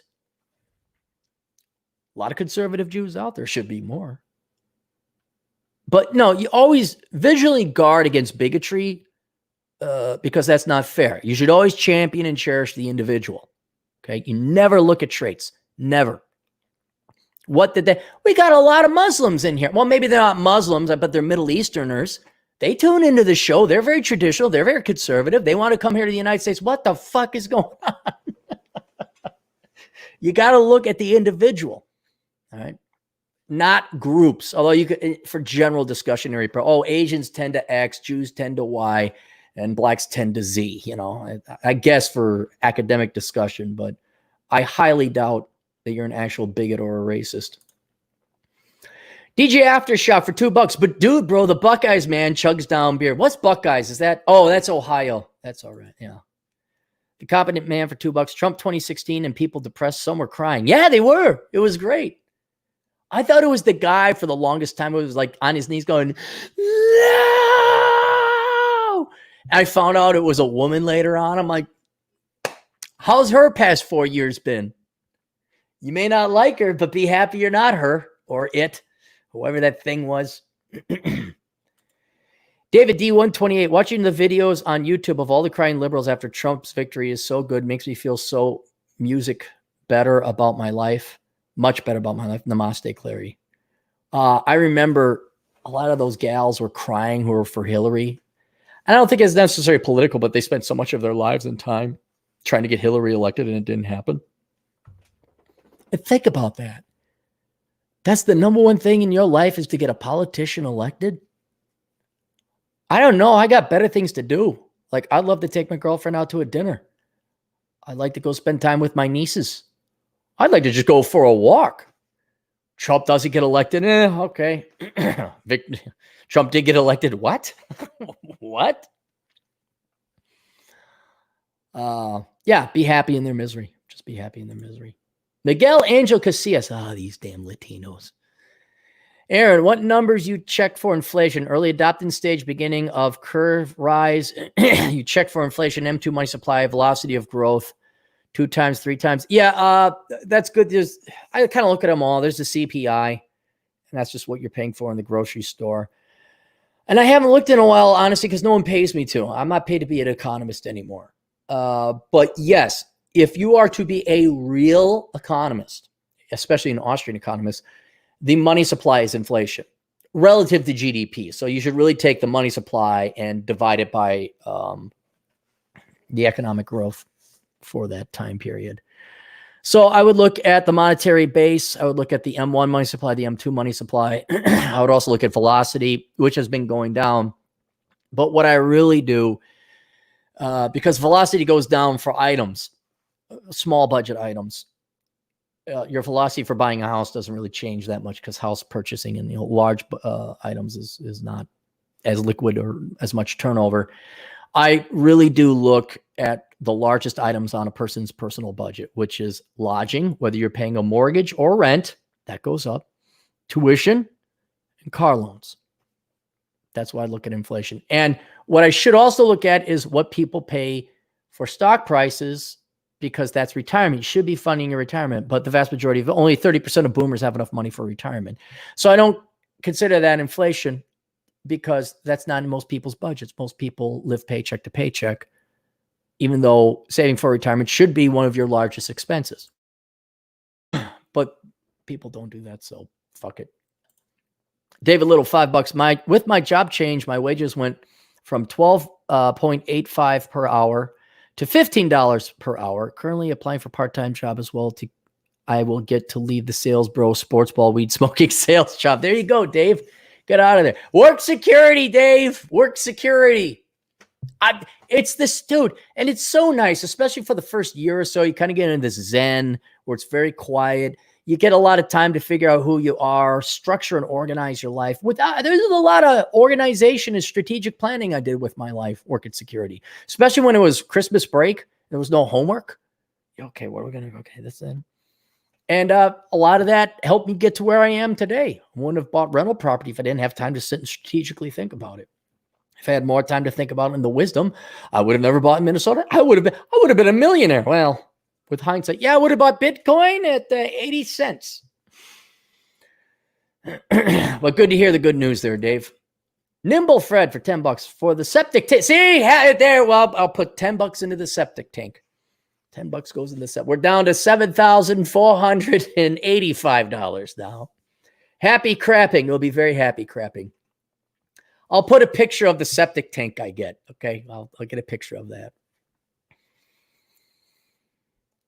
The Competent Man for $5 again. I work remote now. I never want to go back. Everything is electronic, so no need to be in office. Thank you, Great and Merciful Coronachan. Yes, yes. Now here's the pretty significant silver line to all this disease and disorder. If this continues on, there's no way boomer bosses, what few remain, are ever going to be able to say, we need you to come into work. How do I know you're working? It's kind of now become established. I'm kind of hoping, especially now with Harvard going online, is that you don't need to attend a physical school. Kids are still going to want to, because what are they going to do without the college experience? But yeah, there's some positive upsides to this. There's some positive. Fernando Covet. Hey, Fernando, where you been? One of my ancestors was so rich that her main concern was to hire the best chef in town for her household. Can't find that human instinct, Cappy. No, you can't. The best chef for the household. I don't know what that would be. Dude, if I even make the money for the septic tank, I'll be ecstatic. I'm like, I got a free septic. And then you know what stories I could tell? Yeah, I got a free septic tank. Yeah. When I'm old. I'm one of the old guys at the coffee store, not the young guy trying to get in with the old guys at the coffee store in Vegas early in the morning. I'll be one of the ensconced members of the old man club at the coffee store. And I'm like, what do you mean? I got a septic tank. It'll be just like Cowboy Bebop. The guys back there, I got a free septic tank like there is no tomorrow. Yeah, but you were planting septic tanks of a different kind. Oh, boy. There's so many fringe benefits of free septic tanks. Big Viz, $4.97, $5. Both welfare and race hustlers, nonprofits that receive public funds, can't we say we've already paid Yeah, I did a study, and roughly we've paid $8.3 trillion. We, meaning all people in the United States, including blacks themselves, who worked hard and paid taxes. Blacks have received in excess of what they should have proportionally since 1970. 8.3 trillion, and this was adjusted for modern day inflation. $8.3 trillion. You've already got your reparations. Sorry, you did. I'm going to say it again. And it's the exact same advice I give all races. And it's because I care. Stop having kids you can't afford. All men, all of you get a vasectomy. Stop getting baby. And let's not even talk to women. Let's just, because men are the only ones that have ages. We're the only ones that we can solve poverty tomorrow. We can close the wage, health, life expectancy gaps for Black men and women as well tomorrow. All we got to do is all have vasectomies, not have kids we can't afford. Don't major in stupid shit. Don't commit no crime. Don't fuck up. That's it. There you go. We solved it. That's not bigoted or homophobic. That segment of audio will do more than the $8.3 trillion we've spent over several generations to not help out Black people. Prove me wrong. Love to prove me wrong. All right, we'll show you, Clary. 50 years. Well done. I'm like, okay. Dude, you guys do that, you'll make more than Asians. You will. Are we finally caught up? No, we're not caught up.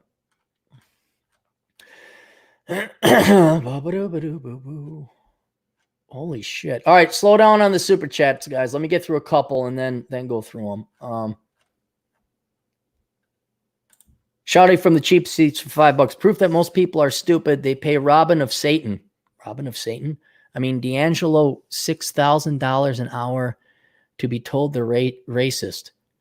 P.S. The valid Victorian was right. Yes, thank you. I thought you liked it. I've thought about, here's an Operation Evil, guys. I've thought about doing something like that where I'd come in and consult, but I couldn't. Dude, you could pick up diversity and inclusion majors for a dime a dozen and go send them out and like, oh, you got the certification program. You took this thing where Black people yelled at you for not being racist. Oh, see, we got a certification. Because that worked for Target, Facebook, and Google, two of which are getting sued, and then all the targets got destroyed. I don't know. You can make money on it. We had a Black listener send in. I was speculating. We should do like rent a Black friend. Like, so to prove you're not racist, he put together this awesome poster. It's like, rent a Black friend. And he's like, 1-800 Black guy or something. It was good. It was good. Sick and tired of being accused. Rent a Black friend. And you guys can make millions. There's your Operation Evil, guys. The Competent Man for $5, 30 Years War, 1618 and 1648, I think. What about the 100 Years War? Yeah, there was the 100 Years War. Some reports claim villages were going back to nature. So many dead. Yeah, then you had the bubonic plague around that time, too. Not good days. Not good days. Heavy Water for $5. Stalin had a hard time taking the Russian countryside. Imagine Antifa trying to take the USA countryside. Never going to happen. It'll happen. It'll happen. The final thing that should be done is if you really, and this will be after my time, I estimate, but if you really want to stick it to the communists and the socialists and the parasites, the general catch-all word is parasite, because that's what they are. If I was a farmer, I'd salt my ground.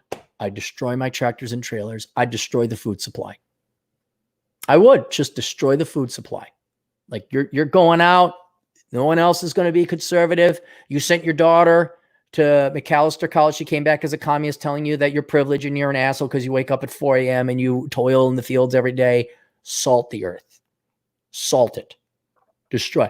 Then see how well you all do.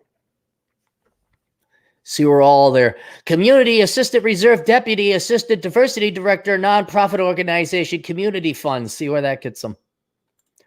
Robert Fogolsky for 1090, part of the 1099 superior race. 1099er here. Best case scenario is Trump wins very comfortably, which forces the Democrats to become more moderate. They're not going to become moderate. They got nothing else to do if they ever want power again. Split party, Marxist, and center left. Yeah, that's a possibility. That is a possibility. I'm kind of hoping that's what, what's his name? The rapper guy who's running for president. No, he wouldn't necessarily just go get leftist votes. It would lean left, but he's kind of an oddball. The Libertarian Party's pulling people from the left, too. They used to pull from the right, now they're pulling from the left because they're open borders and free shit. I'm a leftist I'm a libertarian socialist. Like, shut the fuck up. Turd Flinging Monkey did a video on that. There's no such thing as a libertarian socialist. You're just a Democrat. Another $2 for Aaron's Crapper. Thank you, Joe Jones. $2. We are now down to 1783. No, 70, 78. No, 79.83. 79.83. Heavy water for $5. Fake minimalist. Build an outhouse. I know, very luxurious of me getting a septic tank. I know. I should have just gotten an outhouse. All right. The old captain's got to take a pee. I'll be back. We'll get to some things. We'll do sponsors. We'll get going.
All right, let's get the sponsors out of the way here.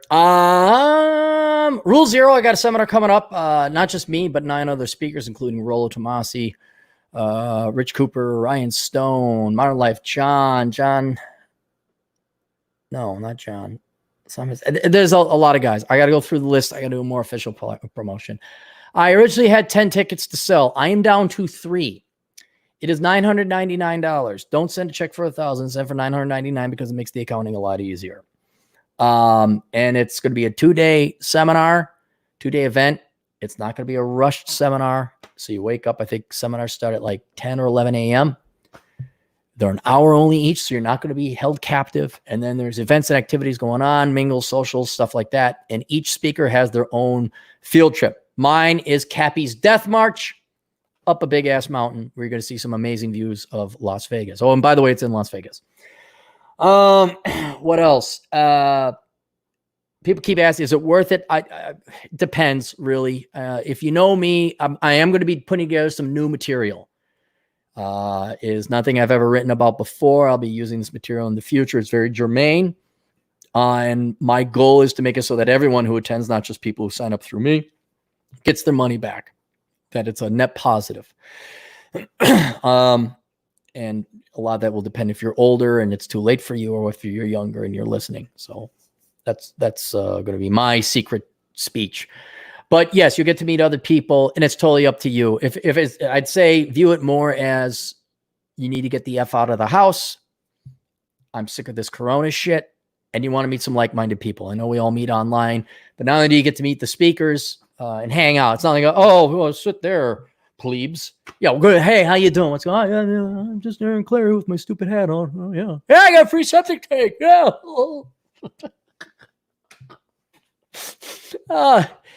Anyway, you're going to meet some other people who attend. So it's going to be a lot of like-minded guys. And I think that would probably be my main selling point is you're not going to be in your fucking home.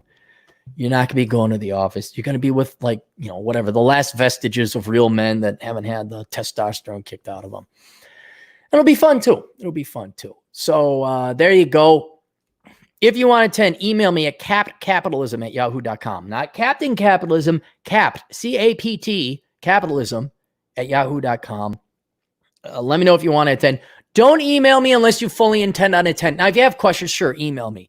But don't email, say, yeah, I want to attend, and then I'm waiting for the check in the mail. It is first pay, first serve. I was going to say first come, first serve. No, it's first pay, first serve. And I think I have another check in the mail. All right, so I have 3, possibly 4 tickets left to sell. If you want to attend, email me. Email me if you got any questions. But they are going fast. Because it's about 3 months away. It's July. It's October. Yeah, it's gonna be 3 months away. Maybe they might give me more to sell, but they may already have sold out of their allotment. There's only so many seats in the room, so we got that. Give me a call. Subscribestar. Go to subscribestar.com/Aaron Clary. Let me put that in there. Hang on.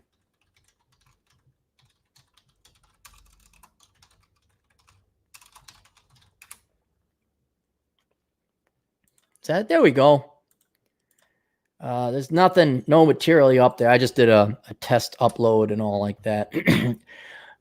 Cancel your subscription to Patreon. I'm going to be closing it on the 15th. If you want, download whatever you want now and then cancel your subscription and then move your subscription to Subscribestar. We already have 8 subscribers. That's awesome. Thank you very much. Different tiers. You can see a picture. Everyone go there now because there's a picture with Mary Jo in her cleavage. She's in lingerie. That should be enough for you guys to contribute because I know that's why you guys sign up. Hang on, let me make sure I'm not missing anything. Did we catch up there? Boom, boom, boom, boom. So there's that. And then I have a Discord. I don't know how Discord works, but I set up a Discord. Just search Aaron Clary. You should find me.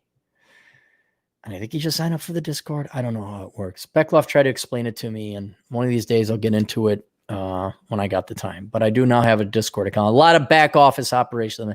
And yes, I will be getting a BitChute account. Yes, I'm going to do all that. So mugs. I got mugs. Actually, you know what?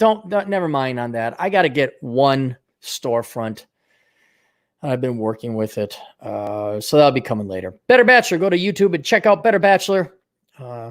Great man who has a lot of material. Although he's taken a little bit of a break. I think he needed to unplug a bit. And then get Turd Flinging Monkey's book, 13 Rules Not to Be a Cuck. That's available on paperback and Kindle. Also, tune into the Turd Flinging Monkey show if you want. Going to warn you, a little harsh. Things I disagree with. Guy has a sex doll. What am I going to say? But his economic analysis is amazing. And his book is pretty good, too. It's a pretty good introductory book, how not to get pushed around anymore. It'd be a very good book for younger men. Like if you don't want to read the 500-page book of Bachelor Pad Economics, which I understand, 13 Rules Not to Be a Cuck is kind of like your first, if you're getting pushed around as a nerd, as a kid, get that book. Even if you're 14 or 15, which you probably shouldn't be tuning into here right now. But, especially if your wife left you and, you're getting pushed around, get that book. 13 Rules Not to Be a Fucking Cuck. Amazon, paperback and Kindle. And audiobook. He has it on audiobook. Terrence Popp's book, Killer of Killers. Very good book. Very original book. If you like film noir with a bit of the, what's the word I'm looking for? Afterlife, afterworld, ghosted spirits. I'd get that one. And then you can find Terrence Popp on BitChute. Subscribe to him. He's trying to make the migration there. I will also be going to BitChute as well. I'm not going to move from YouTube until they kick us off, which they will inevitably. They will kick us off inevitably.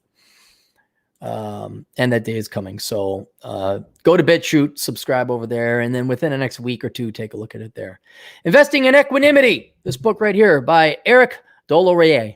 It is the permanent portfolio investment strategy written by Harry Brown, who was a libertarian candidate back in the 80s, I believe. And it's more philosophy and economics than it is just invest, a third gold, fourth gold, fourth bonds, fourth cash, fourth stocks. He goes into it. So for those of you who are policy wonks, economic wonks, and philosophy wonks, get this book. Available in paperback and Kindle. I don't think Audible. And then Sandman's browser. If you guys want to get a Brave browser, download it through Sandman's kind of affiliate program. I'm going to put that in the chat room there. There you go.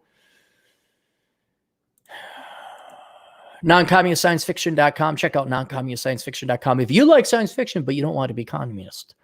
Michael Kingswood is the author who writes that, and he does a good job. He's very, very not fluent. What is he? He writes a lot. Prolific. That's what he's prolific. This guy bangs out a book in a month. He's amazing. So check that out if you want some science fiction fix. And then academiccomposition.com. Go to academiccomposition.com,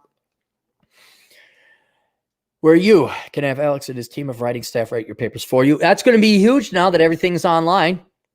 I'd love to see how professors and teachers and adjuncts are going to find out that you didn't write it. And if they're going to force you to jump through all these hoops at $50,000 a semester at Harvard, the least you could do is pay somebody a couple bucks to write your paper for you. He is also always looking for people to do some work for him, be it a writer or marketing. Both can be done from home, and both jobs are incredibly boring, so do not complain. It is a boring job. Go to academiccomposition.com and tell Alex that Cappy sent you. The Black Brigade, if you want to tune into another podcast aside from this one, check out The Black Brigade. You can go to blackbrigade.org. You can also check out masculinegeek.com. You can find the Masculine Geeks on YouTube. TheGoddamnBacon.com. Jack Napier, Red Evening with Rob Says. You can find that on YouTube as well. You can check out Rob's own channel, own site at robsays.net. BunkerBasics.com. Go to BunkerBasics.com with Bunker Bob. Bunker Bob is your authority for practical prepping and survival advice. He's got books. He's got recommendations. He's got lists. He's got products. Go there. Don't F around. Dude, man, let me tell you what's going to happen when the people come. I'm going to get my AR-15 ready. No. Hey, do you got iodine pills? Why do I need iodine pills? Well, if you don't know, go to Bunker Basics with Bunker Bob. And then if you'd like to help out, you can go to olderbrother.com/donate. I'm going to get rid of my Patreon link there. But you can just give a donation to PayPal. There's a direct link there. You can do all your Amazon shopping through my Amazon affiliate link there, but that's down to 2 to 5%. So, if you want to toss a couple bucks into that, that'd be awesome. Get into that good habit of going to that website first, olderbrother.com/donate, and click on the Amazon banner. And then I get the commission. That's about it. That's all I got. All right. How are we doing in the chat room? Any super chats? No. Oh, wait, there was one. Hang on. And by the way, if I do miss your super chats because the chat room is flying by so quickly, let me know. I found a place where YouTube archives it.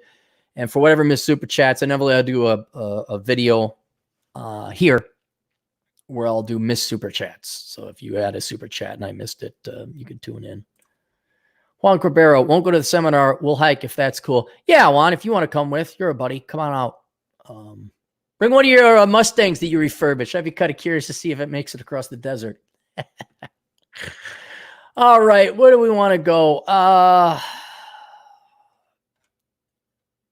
There's an article on Market Watch. Some gal named Sandy. I'm getting my government pension in New York, but it's expensive to live in New York. Where can I go? And then the bitch of a woman named Sylvia Arscarelli, who may not be a bitch, but hey, Sylvia of Market Watch, why are you recommending all your New York communists come out to Cheyenne, Wyoming, Pocatello, Idaho, Bozeman, Montana? Who is she? How many she got on Twitter? She well followed? No, she's not.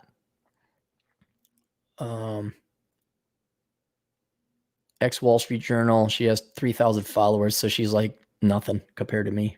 Not to be a dick. You are nothing, Sylvia. Sylvia, stop telling your fucking communist parasite spoiled little government workers to come out to where it's really nice.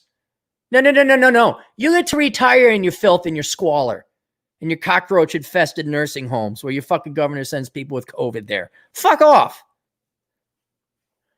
We know it's going to happen because parasite's going to parasite. They're going to this. So there you go, Sylvia Ascarelli. Senior news editor at Market Watch, based in New York. Some good news. Walmart is transforming 160 of its parking lots into drive-in theaters. Little good news here. I wanted to show again that capitalists come up with solutions. Socialists just bitch and whine. I think this is very clever. Two of the most classic pieces of Americana are coming together this summer, drive-in theaters and Walmart.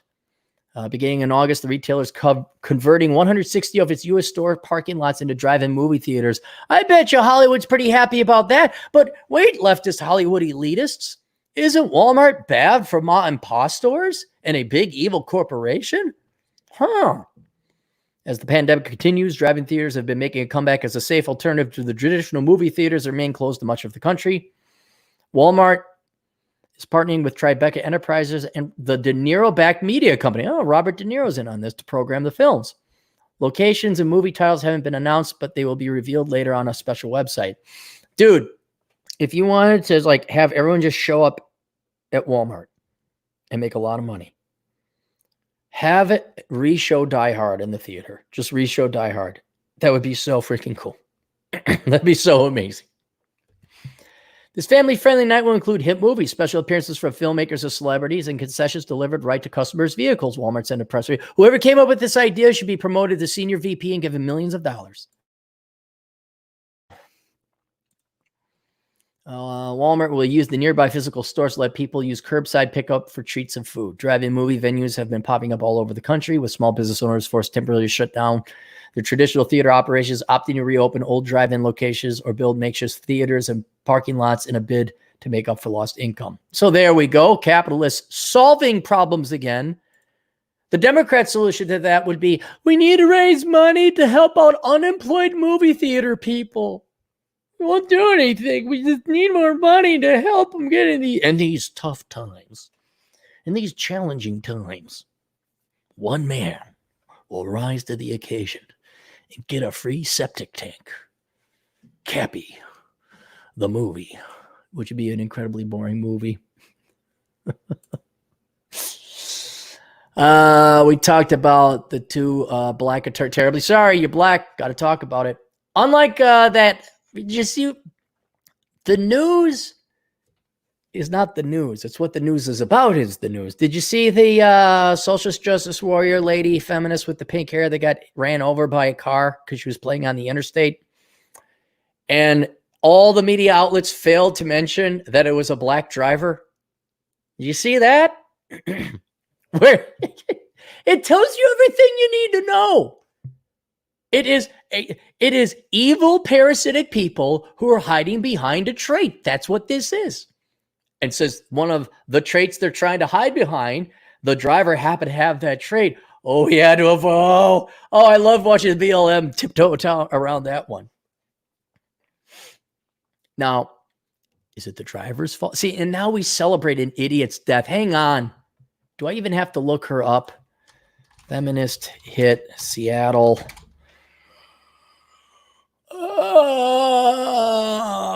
Just type in BLM. Okay, here we go. What's her name? I mean, we don't, you could just look at her. That's how sad it is. Summer Taylor.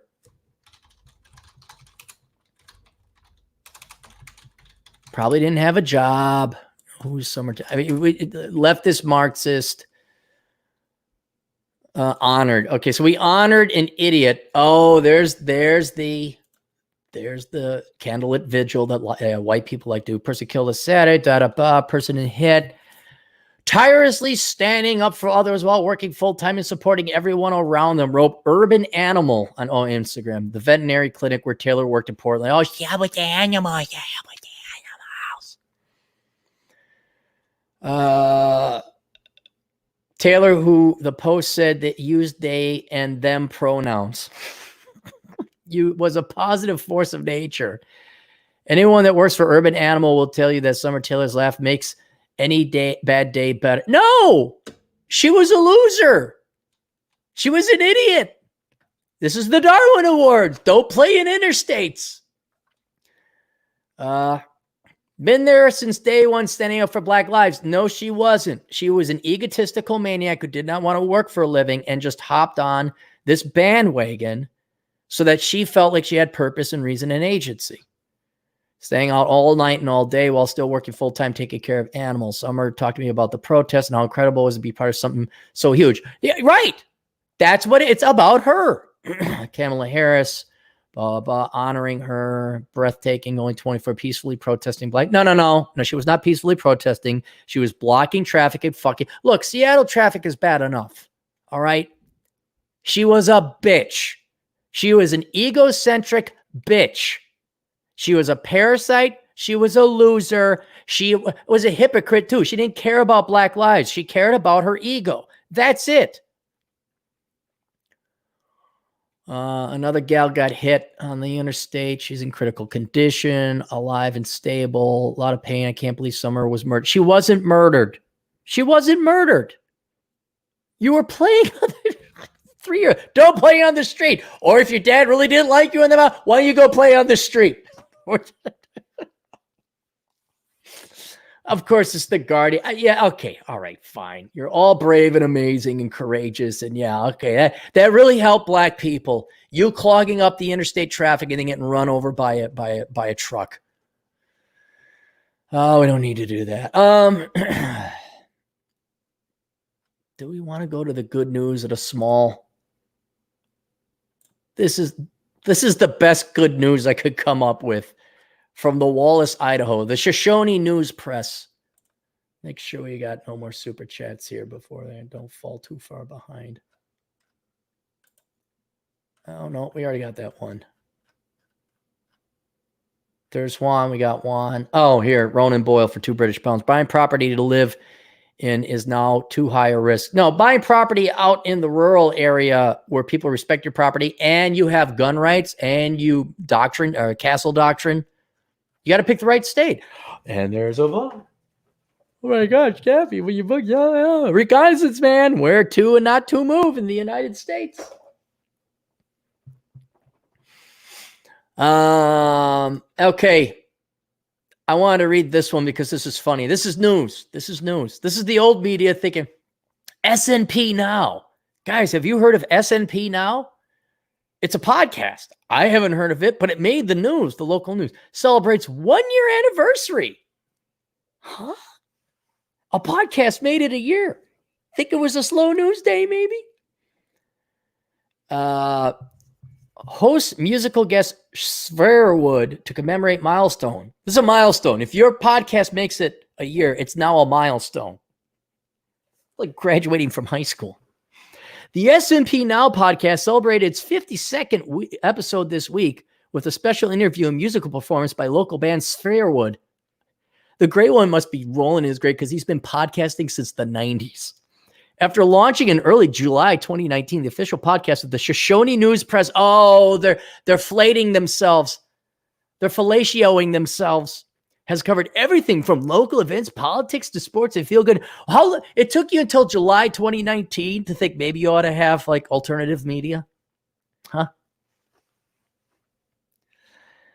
After launching that has covered everything from local events, politics, to sports and feel good stories. We've certainly had a wide range of guests on our show, said managing editor. How much overhead do you have for this? Said managing editor Chance Watson. Josh and I have been very by Watson and staff reporter Josh McDonald. The S&P Now podcast has seen tremendous growth in its short existence and both some impressive listenership numbers. As of Thursday, it has approximately 2,500 subscribers, 1/4 of what Cappy has on YouTube. Oh, and hundreds of listeners from all over the world. On Apple Podcasts, listener Sarah Burbeck explained in a review that she loves keeping up with the news from her hometown while she lives overseas. Podcasts are my favorite medium for information, she said. Being able to keep up with current events and goings-on in my beloved Silver Valley while living abroad in the UK makes my heart happy. To commemorate the momentous. I got to see their data and stats. Because you have 2,500 subscribers, only like 200 are going to download or listen. The S&P Now team brought in an insanely popular local band, Sverwood, because I know them too, to lay down some jams in the studio, be the podcast's first music. Hang on. I got to look these guys up. S&P Now. Okay, come on. Tell me. Please tell me they got like 200 downloads. You journalism majors are so fucking laughable. You're a fucking joke. What are they on? Are they on iHeart, Buzzsprout? I want to see statistics. I want to see the number of download. Okay, now on Apple Podcast. 4 ratings. Whoa. 53. Look out, guys. You got 2 written reviews.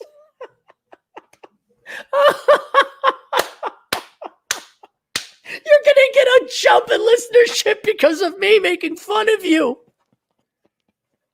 And you wrote about this in your fucking dipshit paper. Oh my God. They've been playing. We bought it, Barry. How long is this article? Subscribe now. Favorite podcast library. All right, there you go. There's some happy news. From the Silver Valley. Finally, some refreshing news. This is a better story.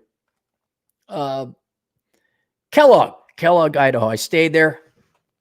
That's where I saw the hippie girl that had a staph infection on her lip. That was a scary one. I was coming back from Alaska on my motorcycle ride. Kellogg. Swimmers rejoice. The Kellogg public swimming pool is set to open later this week. Despite a late start to the season and plenty of uncertainty due to COVID-19 pandemic, city officials are happy to announce that aquatic enthusiasts can start cooling off this Thursday. As with everything then this time, the pool's opening has a few caveats to go with it. According to Kellogg City Superintendent Craig Lewis, until further notice, the pool will only allow 50 people inside the fenced area at a time for 2-hour increments, not including pool staff. Swimmers must come pool ready as dressing and locker rooms will be closed. Every person entering the facility will have their temperature checked. Can we just get it over with? Can we just face down the virus and who dies, and who doesn't? You know, all 5 people that might die. The pool office will not hold any swimmers' personal items and chairs will not be provided but are allowed to be brought in. Obviously, we're having to plan as we go along. The pool will allow people to access to separate restrooms at the facility so the locker rooms can remain closed. Lewis also mentioned that families can obviously congregate together, but folks should try to observe a 6-foot social distance. This is a bad story. It's just the same thing over and over again. All right, here we go. Hopefully not news involving COVID. Angler sets new catch and release state record on the North Fork. There's a picture of Tom Wiedek, 21-inch West Slope cutthroat trout. That's a very pretty looking fish. Very pink looking, very nice spotting. I'd even recommend, take a look at this. Here we go, guys. Here. Let's freak them out. Take it. It's a pretty cool picture. If you're a fisherman. Fisherwoman. Oh, you're so woke. Kingston. Congratulations to Tom Wiedek of Coeur d'Alene on landing a new catch and release state record West Slope cutthroat trout. Wiedek caught the 21-inch cutthroat while fly fishing on the North Fork Coeur d'Alene River on June 19. Hoping to catch a large trout, Tom came prepared with a tape measure and camera and captured the moment to document the catch. The previous record of 19.5 inches held by Dwayne Hansen-Norrell. Boy, these are some Nordic names, aren't they? Has stood since 2016. That fucker Tom beat Dwayne. Dwayne's got to be, Dwayne's pissed off, man. He's number 2, got silver. I don't think he's that area, but I could see it. That fucker got my fish. When the catch and release record program first started, as an avid angler, Wiedek previously held a similar record for bull trout, a less common native char, often found in the same rivers as West Slope cutthroat trout. Fish and Game recognizes catch and release state records for 4 different subspecies of cutthroat found in Idaho, including Bonneville, West Slope, Yellowstone, Idaho's 3 native cutthroat, and introduced Lahontan cutthroat. West Slope cutthroat trout are native and tributaries to the Columbia River Basin from central North Idaho northward deep into British Columbia. They are widely distributed in the Salmon, Clearwater, Coeur d'Alene, and Clark Fork river systems and have been introduced into many alpine lakes across the state. Idaho's State Record Fish Program webpage has more information on record fish and how to apply. Well, there we go. That's a very happy news story. No mention of the coronavirus, no mention of anything else. And that's good to go. All right, that's it for the news. One of these days, I'll get my sounders in. We're like, news? You guys like the news? We'll have that there. That's it. I think that's all there is for the Super Chats. All right. Okay, that's it. Let's bow our heads in prayer. Dear Great and Merciful Coronachan, thank you for your non-sentient and zero fucks given truth, the teeth and threat that have been missing so much in the real world that are yet necessary for us to value life, acknowledge truth, and love our fellow man. May your nature continue to expose the evil and parasitic among us, the lazy and those that put themselves above all others, our slave masters who have kept us enslaved, teachers who could be replaced by YouTube, and the stupid and unprepared who ride for toilet paper when there is none. Bless us, O great Coronachan, and reward us, specifically those of us who are smart enough to have a 1 month supply of toilet paper and who stocked up on 5.56 ammo as a matter of basic insurance policy. And may thine blessing come in the form of lower asset prices, less boomers, less traffic, cheap gas, and near free airline flights. In thy name, Wuhan, Wuhan, amen. That's it. No more super chats. We out of here. See you guys later. Toodles.